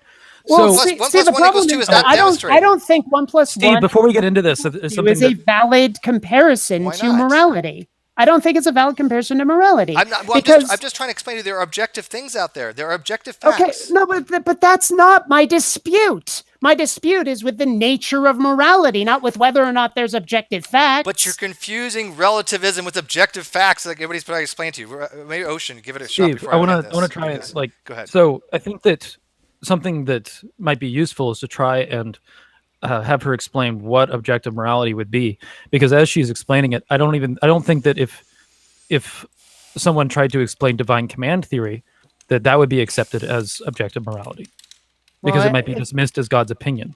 Well, exactly. See, like even divine command theory isn't objective morality to her. Exactly. How is that wait? That's divine command theory is an objective morality system. But it's still not objective. It is. It's of course it is. It's subjective. not. It's subjective to the deity, yes. It's subjective but to us. Once you have a grounding, once there is a grounding All right, I'll be right established, back. I just threw that that- grenade in the conversation. Oh my God! Yeah, I know you did. Ocean, you did that. It could be subjective to God, or it may not be, but it's relevant to us. It's grounded in a deity. Command theory is that it is objectively true because God says it is. That's an objective moral framework. Period. It's only No, subjective. but just because God said so, I mean, Okay, Jesus it doesn't Christ. matter. It doesn't matter who said it. You don't That see doesn't the you don't make see it the problem here. objective. Yeah, it doesn't matter to because divine command theory is an objective moral framework such that if God says it's moral, it is moral because He commanded it. That's an objective And moral I framework. say that's bullshit. Well, you don't have to agree with it, but that's a fact. No, There's no person out there I've ever met that doesn't think that's an objective moral framework. Nobody would I'm ever sorry. argue that divine command theory is not objective moral framework. It is by Why definition. not? Because that's what divine command theory is. It's a type of command. Do you know the difference between a meta-ethical theory and a normative theory? Probably not. Okay. But that's not. But only because of terminology. I probably grok the concept and not the terms. Well, okay. There's things like ideal observer theory, right? Which is saying that something is moral to the observer, that if in an ideal case, there's an objective moral framework that says that is objectively moral because God says it is, right? You don't have to agree that God exists. You don't have to agree that it's objective because God says it, but to deny that it's an objective moral framework because that's insanity. Because how is it objective? Because that's the grounding. God is the No, grounding. no, of no, it. no, no, no, no. Explain how it's objective. Because it doesn't matter, mind independent, if you think it's true or not. God commands it to be true. Your mind is irrelevant. And the whole thing Well, of wait, morality is but that his mind. but how does God declaring it to be true make it That objective? doesn't matter to Yes, us. it matters 100%. All it does is explain Yeah, that it's no, still see- subjective to the deity. It's still under divine command theory. Yes. It is subjective only until it is commanded. Once it is but how commanded, does- it Is becomes objective. objective. But Yes. how does commanding it make it objective? Because it's grounded in the Because deity. It So doesn't what? make it. It So doesn't make it true. what? It doesn't make it true. Right. But within that epistemological framework, once See- it has been commanded, it is there within that framework. It's like if I were saying, Hold on. it's like if I were trying to say, well, this works in the Star Trek universe, and your argument was that's not how it works in Star Wars. That's kind of what this That's sounds like. not what's happening at all. That's not what's happening at all. Okay. See, the problem is that you're saying that entity A commands this to be moral, Mhm. and then entity B Well- can look at that and say, "Why? No. Why should I accept what you've said?" No, that's not how it is. The command, Well, that's divine okay, command but theory is the problem because that's what you're saying. God, when God commands something, right, Mhm. it makes it moral because God has Bullshit. commanded it. That's the Bullshit. theory, though. What do you mean bullshit? Okay, maybe that's the theory, but Within I don't agree with it. You don't have to agree with you the don't theory. have to You don't agree have with to it. It's adopt just it. within the here's- framework. here's the problem is that what I'm saying is that there's a problem with what you've just described. I I don't think see it's it. bullshit because blah blah blah. And what you seem to be saying is that I'm misunderstanding the description. I'm not. I'm saying the What makes description it- as what you've makes it described not it is objective? bullshit. If we're What- do you know what a grounding problem is? I mean, do you know what it means to ground something? It's give a reason for. It's a grounding. If you take Okay, a reductionist so- approach about why something is the So? case. Okay. Why But- is it? but- Why is it? but- What is the objective? What is the objective morality being grounded? It is being grounded in the fact that God commands it. If God But that commands doesn't it, make it objective. It does make it objective. That's the whole point of divine command theory. How? Because How God, does because it- you see the problem is that you're not Okay. you're not No, understanding the- these terms, and I think it's No, just, but it's, see- just, it's going but over see, your the- head, and I think it's the just not problem getting no us but anywhere. no see the problem is that when I ask you why you're saying cuz Because that's what it means to ground something No. in it. okay but the problem is that okay what do you mean by grounding it because clearly we don't mean the same thing with that either. Grounding again is what okay. To give justification for it would be a grounding problem. Okay, for example, Okay. how do I know something? What do I ground my knowledge in? Right? And I'm grounding it in foundationalism, right? With an non-inferential justification. Right? Okay. I'm not grounding in it then in Reformed epistemology, or I'm not grounding it in a deity. I'm not saying that I get knowledge from God. Right? A theist would say, Okay. where do you get? How do you know something? Well, I have the conditions for knowledge. S has to believe P. P has to be true, and there has to be justification for it, or a reliably produced method that you're getting the knowledge from. A theist can say, well, I'm grounding it in a deity. I have knowledge because the God knows everything, and He's allowing me to know this, and blah blah blah. Don't have to agree with it.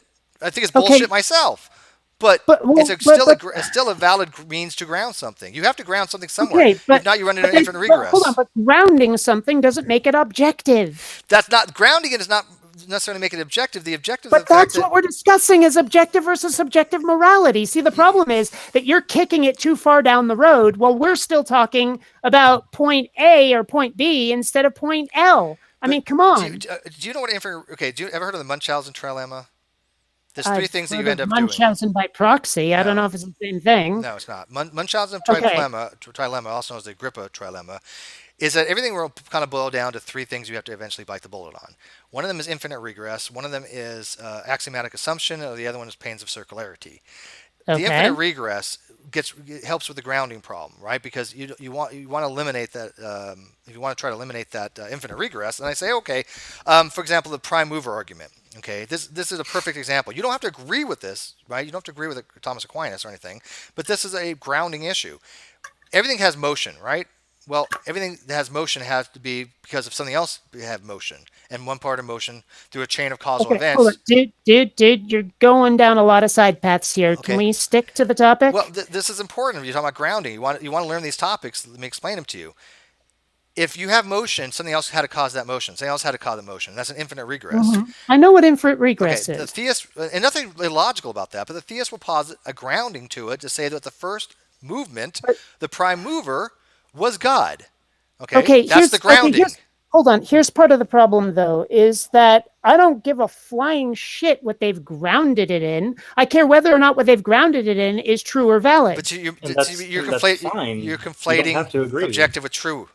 Just because something is objective doesn't have to mean it's necessarily true like this. No, That doesn't mean it has to be the case that God did it, but it's still a valid grounding. It's not. Hold on. See, the problem is that you're not. We're not using objective in the same way. I've told you that. Hold on. I'm using objective to basically mean mind independent. Well, we use it that way Okay. too, but you're still. Well, but the problem is if they've grounded their morality in whatever the heck God said, it's still a matter of their mind depends on believing not to what us. We have look at. Well, hold on. What do you mean not to us? Very What do simple, you very mean by simple. I that? didn't expect you to say there. Very 'Cause simple. what I thought you were going to say is that it's mind dependent in that it depends on God's mind. That's not that it- that's Well, what really the that objection is. But too, that look at, too, if God says P is not true, if God is saying proposition is not true, regardless of what we think about that proposition, the theist is advocating that it is objectively the case because Okay. God said it. Well, let's hold on. Let me say this. Because God I cannot be don't wrong, care. I don't Because care God what can't they're be wrong. I don't care what the theist is saying. I care what they can show. Two different things. No, This is where No. you jump the Yeah, shark. we're getting into coherency of no, claim. it's not where I jump the shark. It's where I point out that there's a problem with what people are saying with regard to their morality. But you're confusing the one of the ontological thing of it, the being of whether it is the case, or the truth value of the system. This is irrelevant to what we're saying. You are so conflating these different concepts. No, I think we're just talking about two different topics. I think that everybody here, including the live feed, is on board and is understanding this, and they want you to understand because people have tried to explain this before, and you See, the still problem have is this I pushback that's understand. weird. I understand. I don't agree. I don't Okay, think that I've noticed that a lot of the time when people don't agree with each other, the implication is, oh, Okay. you just don't get it. You would agree with me if you understood. Well, Seems to be the argument I see the most on the internet when two people are Okay, how disagreeing. about this? I'll make it simple. Do you agree that in philosophy, divine command theory is an objective moral theory? No. Then you're wrong. Okay. Why would it be? Because if you go to any philosophy book, it'll tell you it's an objective moral theory. Okay, but the problem is that when I break down what objective means, and when I point out the nature, and when I point out the nature of the moral system you're describing, they don't meet, they don't fit. You They missed don't the whole agree. point. According to if No, you read a book, no, I haven't missed the point. This is my argument. If you're not looking at my argument, if you're trying to shove me in the direction of yours, we're not going to communicate. You've got to actually listen to what I'm saying and understand why I'm I am saying listening to what it. you're saying, and what you're saying is completely Okay. wrong because Okay, in philosophy, okay, certain things mean here's the something. thing. And wait, Why no, let don't me finish, you? let me Why finish. don't you, keep in saying- your own words? you Hold keep- on. Why okay. don't you, in your own words, describe my position so I can see if you understand it? Okay, I will in a second. But when I'm saying that in philosophy it is the case, you can go to any philosophy book and it says this is the case. I don't care. Then you're saying that philosophy books are wrong. You see what Brainery just said is we need to set up a common language. You and I are not talking the same language. We're talking past each But other. you're doing what a creationist, and I'm not trying to dog anybody, but you're doing what a creationist would be doing. Because if I say, look, in any science book, it says this is the case, and you say, well, I don't care what the science book says. No, Then you're not subscribing to the same fact. thing. No, it's not the same thing. It And I'll is. tell you why. No, We're it's not. talking about philosophy It's and not. epistemology.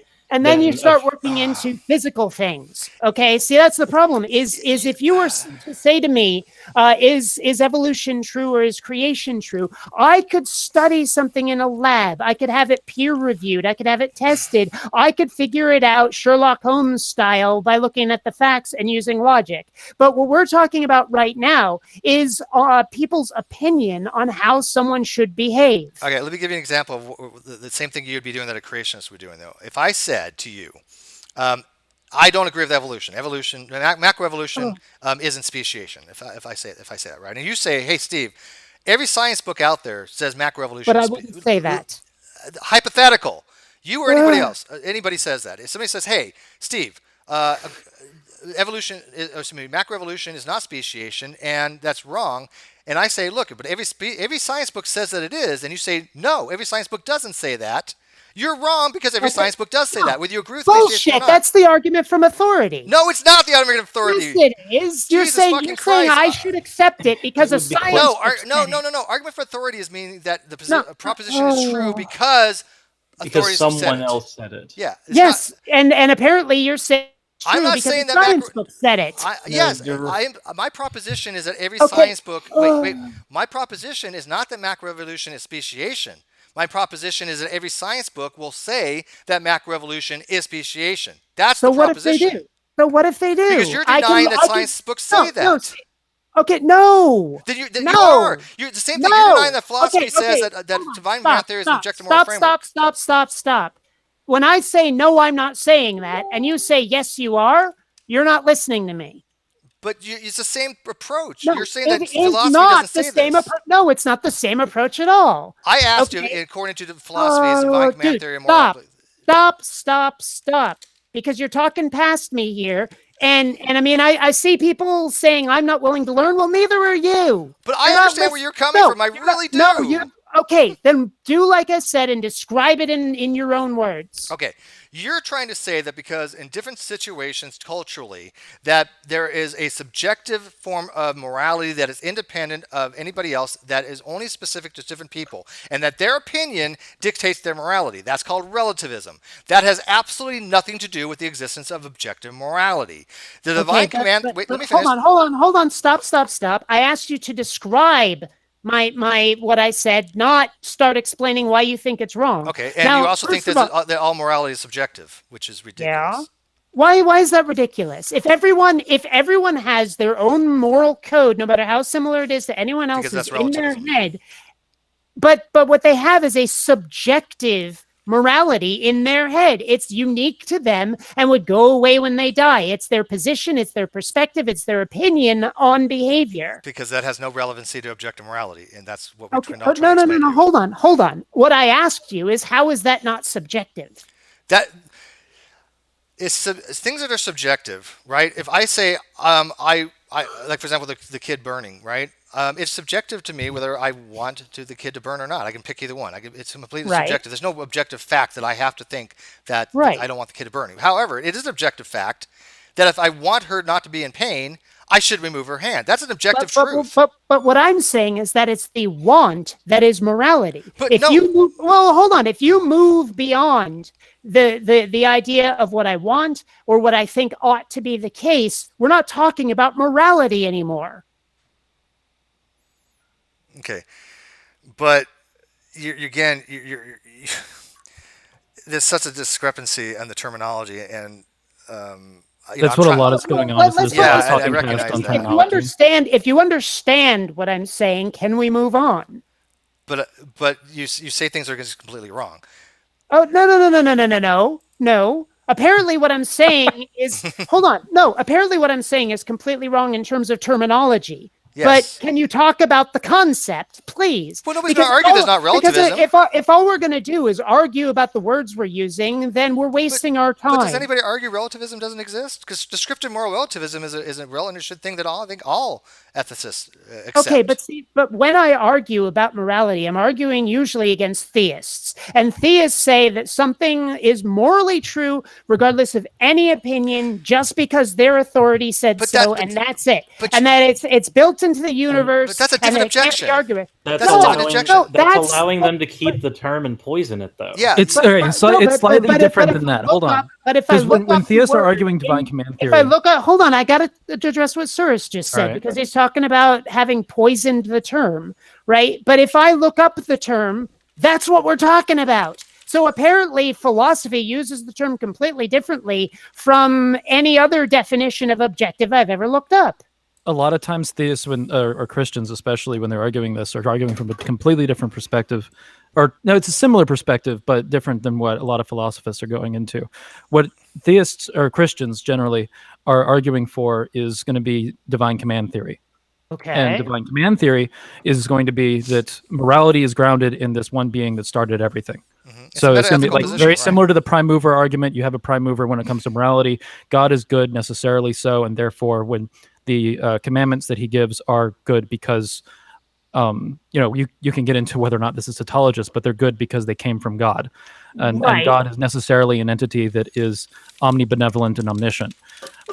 Right, but what they're saying but they're also saying that it's like something that's built into the universe, that it's not opinion Well, dependent. nobody believes that. Oh, no, Even, hold on. Because- Even, all right, wait, even, let me- even, I'm even, about to let me respond finish the before you fucking guys- sentence. I'm seriously you piece about of to shit. address what you're going to say. Let me finish the sentence. No, I want to address what you're Then going to say fuck before you you. can say it, because Fuck we're you. just You going to get into don't. the You stupid don't matter crosstalk, then. or If you you have a cannot misunderstanding.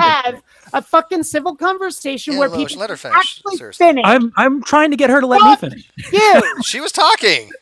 Dude, No, you I piece of shit. If you don't let me get to the period in my sentence, you are being Literally, let in her the middle of dick. making my point. Ocean, just I let her don't finish. Come on. fucking care. Shut the That's fuck up what I until I'm thought. done I don't with a care about what you're sentence. saying either. Ocean, now you're just being a dick. Come on. Yeah, I am. fuck you. You're being a dick. Come on, let her finish. I'm Dude, totally admitting to Piece that. of fucking shit. Why do you even? Why does anyone allow you to? I don't know what exist? spun You're you a guys. dick. That's just weird. He says Well, his he own was- history, I but don't like let dishonest me conversation, and I'm finish. seeing a lot of it here. I don't Well, think she's being dishonest. I just you think just kick now him out. It's not worth. well, I'm going to be. I do got to end this really There's soon. no I'm surprised point. they haven't come home There's yet. no point. This If is- I can't finish a sentence, he's a piece of fucking shit. I was going to make my point and then let you respond. I don't care You don't- about but- your point But why until bother, my Ocean? Let her sentence is finish her done. thing. But All right, if she doesn't No. care about the point and she doesn't want to continue the conversation I honestly, said then I don't care about either. your point until my sentence is done. How hard is this to be let her make her fucking point, polite? Ocean. I'm going to mute you piece just of so she I can't. apologize for interrupting. Okay, forget it. I muted him. Sorry, Ocean. I love you, but let her finish, then I'm going to wrap it up. But I'll give you your final say. I promise. I don't, even, okay? I don't even remember what my sentence was. He's such an asshole. He is being a dick. I'll give you that. My God. All right, let's wrap it up. Well, Go ahead and take your few minutes here. Basically, what the problem is that if they say that objective morality is inarguable, that has to mean that it exists in some way where again, if every mind went away, the morality would still be there. The morality would still exist. Okay, so basically, again, if I look up the word objective, that's what they're describing as something that's objective. Now, you may say, oh, it's just being grounded, or maybe this, that, or the other thing. And again, we may be having a problem with terminology. But if what they're saying is what I've described, then can we at least agree with that and move on, even if we don't Yes, agree with the words? I do, and I do know what you're saying, and I'll tell you this, and let me show Ocean again. I know what you're saying, Kate. I really, honestly do. I'm not, some idiot, but I think the problem you're running into is the theists that you run into are dishonest, and this is why I want to chastise Ocean. I don't think Bionic Dance is being honest. She's no offense, she is naive on these topics, but she's not trying to be dishonest. What I think is happening is she's falling into theist traps, and she's allowing the theist. Let me finish. I think that's the case. Yeah, All right. I think you're falling into the theist trap, and you're allowing these things to be described to you by specific theists that are using these types of bullshit things. First of all, if there was no minds, if humans didn't exist, I don't see how any morality can exist, objective or otherwise. There is nothing to exist. Morality only exists because humans exist. So Yes, there's nothing written in the fabric of the universe which they want to pull. And trust me, Agreed. I do get you with this, Bionic, because they do the same thing with this laws of logic bullshit, right? They're like, the laws of logic are somehow written in space time such Can that you they account for them? Yeah, how do you account for them? It's Some crap. transcendental argument. Yeah, transcendental. see- And see- by the way, I'm not one of those people that are against transcendental arguments, okay? I mean, there's different schools on it. I think some transcendental arguments are pretty interesting, but they don't really get you anywhere. And when I see them bastardized, like when Slick bastardizes his transcendental argument for God, it's bullshit. It's bullshit from start to finish. But that doesn't mean that all transcendental arguments are bad. I think that if you want to accept transcendental arguments, that's fine. But there is no transcendental argument, I think, to be had for the laws of logic existing at all times and all places and all things like Darwin's would run, right, Ocean? I think Darwin's deity is being completely dishonest when he tries to run those arguments. And I think that Bionic Dance has Correct. because she's been in these environments so much, that's all she sees, and she hasn't been exposed to legitimate forms of these types of discussions. Well, you see, Maybe. I think part of the problem here is that when I talk about morality, it's in response to theists. And so you say I'm falling into some theist trap. I'm not. I'm arguing with Not all them theists, though. about. Hold on. I'm arguing with them about what they've said. No, very few of them. But you're developing your opinion on the The basis shit of their theist. premises. No, I'm not developing my opinion on that. I'm looking at Well, what you're they've said. defending Hold them. on, shut up. I'm looking at what they've said. Are you guys I'm flirting looking with at each what other? I'm looking at what I think or what I've learned, and I'm arguing against them on that basis. Now, okay, you seem to think I'm falling into a theist trap just because I'm trying to speak to them in their language. But I want you to look at the philosophy of what I've said rather than because what do you? Here's an idea. I mean, you've tried to set up a couple of like hypothetical. Would it be moral or would it not be moral to do X or Y? But do you? I want to know if you actually understand my point of view because you don't seem to. Every time you start to describe it, you'll get something very important wrong. Well, as far as I mean, like I just listened to you. You think that objective morality cannot exist, but you have no reason to say that, except that you just think that all morality is subjective for whatever reason. But do you know what I mean when I mean I've said what I think subjective morality is that morality is a mind construct, and I don't see any reason to think that morality can exist without minds to think it I up. agree with you with that. Yeah, that's not. Okay. That's not. But see, this is where we agree actually. When they Okay, when they but when the they say problem- that objective morality is something that mind independent that exists in some kind of astral realm, that's where they jump the shark too. Just mind independent Right. just means that it doesn't matter whether somebody with a mind agrees with it or not. That's what mind independent means. It doesn't mean something that exists independent of mind. Two different things. No, I disagree because, for Then example, the theist is way off in base on that. Hold on. When if I were to say that, for example, the microphone into which I'm talking is like exists objectively, what I'm saying is that the molecules that make it up, regardless, I mean, I could just say the molecules that make up the microphone because microphone is something we've built it into. But if I said that physical matter exists, like objectively, what I'm saying is that it's not a construct of anyone's mind, that if every mind was gone, it would exist. And when I say that objective morality doesn't exist, I say that it doesn't exist in the same way that Right. I get that. I get that. Right. But that's not. But, Okay, but this is where we disagree. That's not how the word is used in philosophy, Well, though. okay, good for philosophy. That's not the point. I want to When discuss. people hear you say objective morality is like that, that's where they get confused because Did they hear me describe what I'm talking it's still about? Of really course they confusing did. because the way they're looking at it is this: objective morality with something that is true, a proposition that is true, regardless of if somebody thinks otherwise or not. That's what objective means. Not that it exists independently of a mind. Okay, well, here's the thing then, because when I discuss it with theists, they are basically saying that objective morality, it's just true because it's true because it's true because it's true. Then that's just bullshit. But here's the thing though, if I'm using the terms wrong, well, why don't you give me the terminology that says what I'm trying to say? Okay. You know what? I'll tell you what. We'll have another hangout. We'll get Coffee Smug and a few other people. Okay, but not this ocean fucker. Not the ocean fucker. No, fuck Ocean. Right. No. I love Ocean. Ocean's one of my dearest friends, but he was an being a ocean dick. fucker. Does that mean that he automatically subscribed to Poseidon instead of Odin? Ooh, he's Actually, cheating on Odin. I think he just lets like squid and octopi blow him, but whatever. Hey, we all have fetishes, but I think Kate has just done something that you never find theists do. Kate may recognize that she's using some of these terms differently, and she's asking, hey, can we get people to maybe explain to them, how these terms are used, generally speaking. That way, there isn't a type of a weird discourse. Because I agree with her. There are some theists out there that use these terms very dishonest. You know Darwin's deity, don't you, Kate? You remember him? It sounds really Evolution familiar. False. But... He's the most dishonest interlocutor in the history of interlocutors. He is the archetype of dishonest, right? I mean, he's the most loathed theist on the planet, probably. Okay. And he's very good at manipulating things, and he's very good at making these shit arguments sound legit, and they're not. Okay. But I think that he has discipleized, if that's a word, brought on board a lot of people to his way of thinking. And so when you're running across a lot of these theists that you're running into, that you're probably right. What you're describing is probably correct of how they're doing it. You don't seem to probably hang out with a lot of the more Ochiwawas or the Max Hangs Outs or the people like Masters. Let me finish. They have a little bit higher level of argumentation than these these mainstream pieces of shit that you run into. It's the same thing. Like, look at creationism.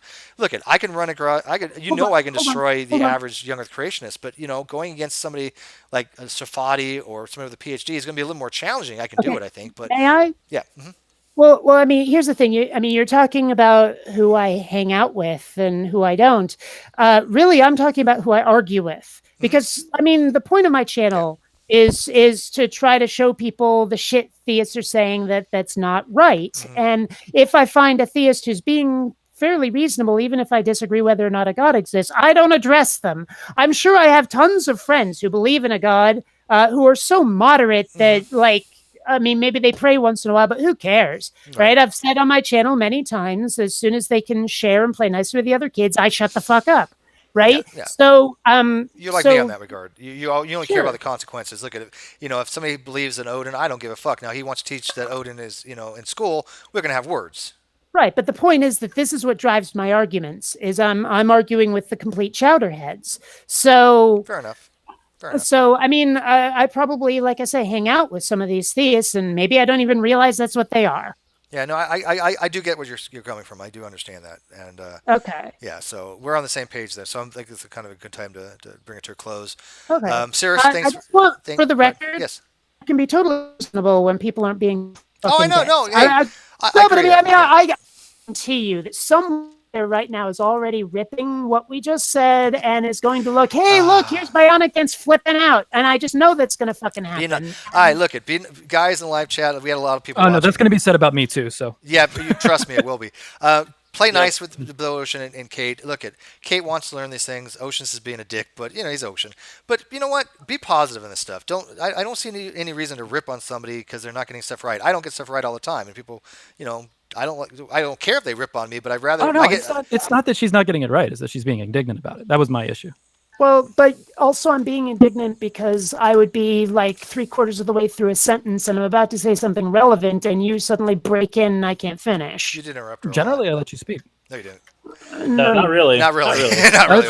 I think so. It's my subjective opinion that until I wanted to make a point, and then I would make a point, and then she'd interrupt the point, and then it's my subjective opinion. Forth on her about it. I will admit I was definitely mean to her. Yeah, and I apologize generally for that. Maybe I was a little over the top. Maybe. Fair enough.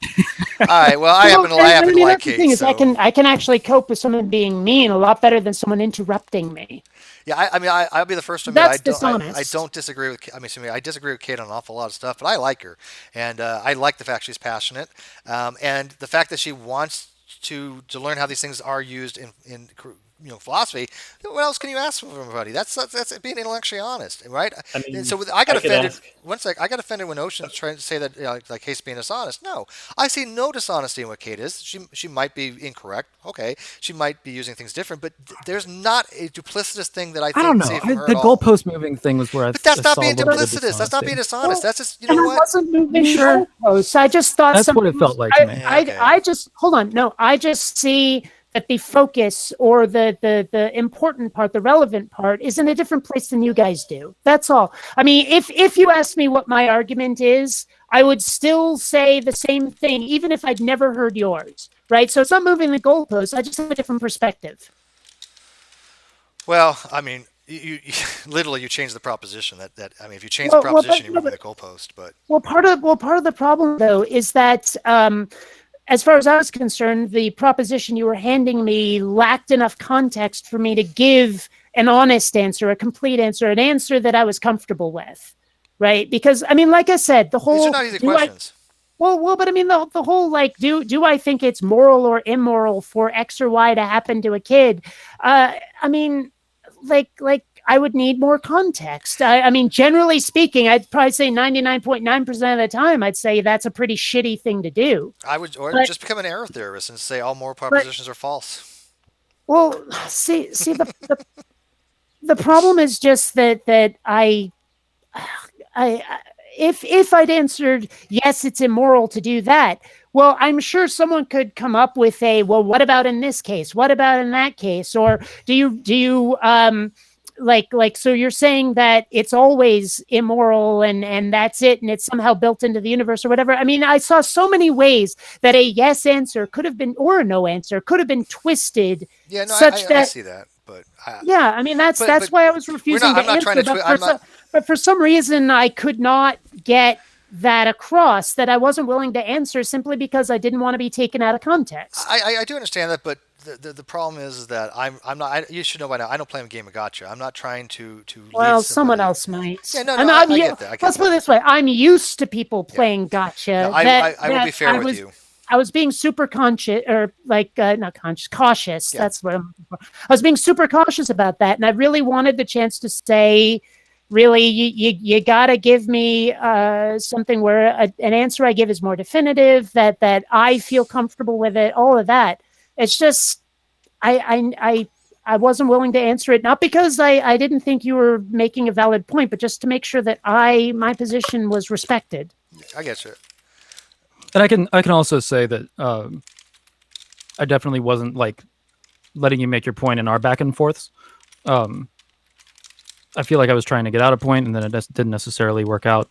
And I think we were interrupting each other, but I was definitely definitely more aggressive to you than was justified.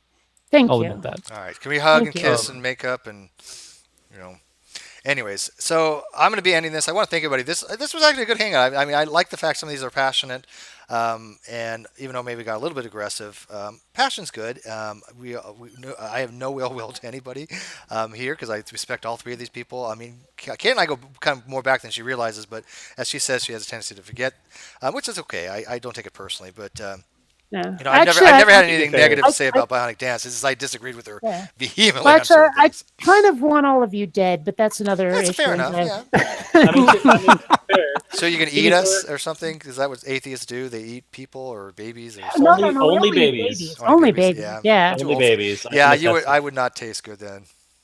So anyway, so everybody says Oh, yeah, Steve just Steve's died. gone. yeah. Everything's over. It's all done. no. It hit my mute thing. Okay. So if you guys, it's all over. So if you guys want us to address a specific argument, and something that I can actually try to do or get somebody to do, because there's better people than I, let us know. Say, hey, you know what? I had this theist run this type of argument. What do you think of it? Or can you explain to me the contingency argument or the fine tuning argument or whatever? So, anyways, with that, I'm Why gonna end. Star Wars is better than Star Trek, that sort of thing. Oh, it's Star Trek. Please. Steve, apparently the chat wants more of me yelling in the future. They half of them were enjoying it. The other half were like, "Fuck this, I'm out." So whatever. Hey, Mhm. can't Yeah. please everybody, right? It's subjective. Ha! Well, But go subscribe to Bionic Dance if you guys haven't checked out her channel. She has I high-end finally videos. hit 21,000 subscribers. Woo! Finally. After how so- many years? It's way too long. I've been at this for like coming up on 11, I think. 11 years. Oh man. Yeah. So I mean, I hate to do this. I hate to say this, and I'm proud of it though. We are only like not even. Let's see, January, February, March, April, May. 5 months to non sequitur, and we're gonna be breaking 10,000 probably in the next month. or so. Yeah. That's impressive. So if we, so I'm happy. In this channel, Well- it's 5 years, and I just got over 5,000. So I'm okay with that. Well, I will admit there's a little bit of envy, I guess, jealousy, and hopefully no bitterness. That there are certain channels that I shouted out like last year, or maybe even 6 months ago, who have now surpassed me in subscribers. I'm like, come on, guys. Are you kidding? Welcome to my world. I had Paul Gia on when he had 100 subs. Right? Yeah. He's got like 10, 20,000 now. I had Anti-Ordinary on. I had Rachel Oates on. I had Genetically Modified Skeptic. You name it. You name anybody from the skeptic community. I've had them on. They've all doubled, tripled, quadrupled me in subs. Not upset. Fuck you people. But nothing bitterness there. but Oh, of course not. anyways, I'm I'll going to support. try to surpass you, Steve. Don't worry. You had like 5. Now you have 1,000. So shut up. Well, and I'm one of them. I enjoy your videos, sir. I like Sarah's video too, and like I said, even though I don't necessarily ascribe to everything Bionic Dance does, she does make high-end videos, and she's got something to say. Agree with her, don't agree with her, who the fuck cares? Go subscribe to her and tell her what you agree with, and tell her what you don't. Fair enough, right? Yeah. There you go. All right,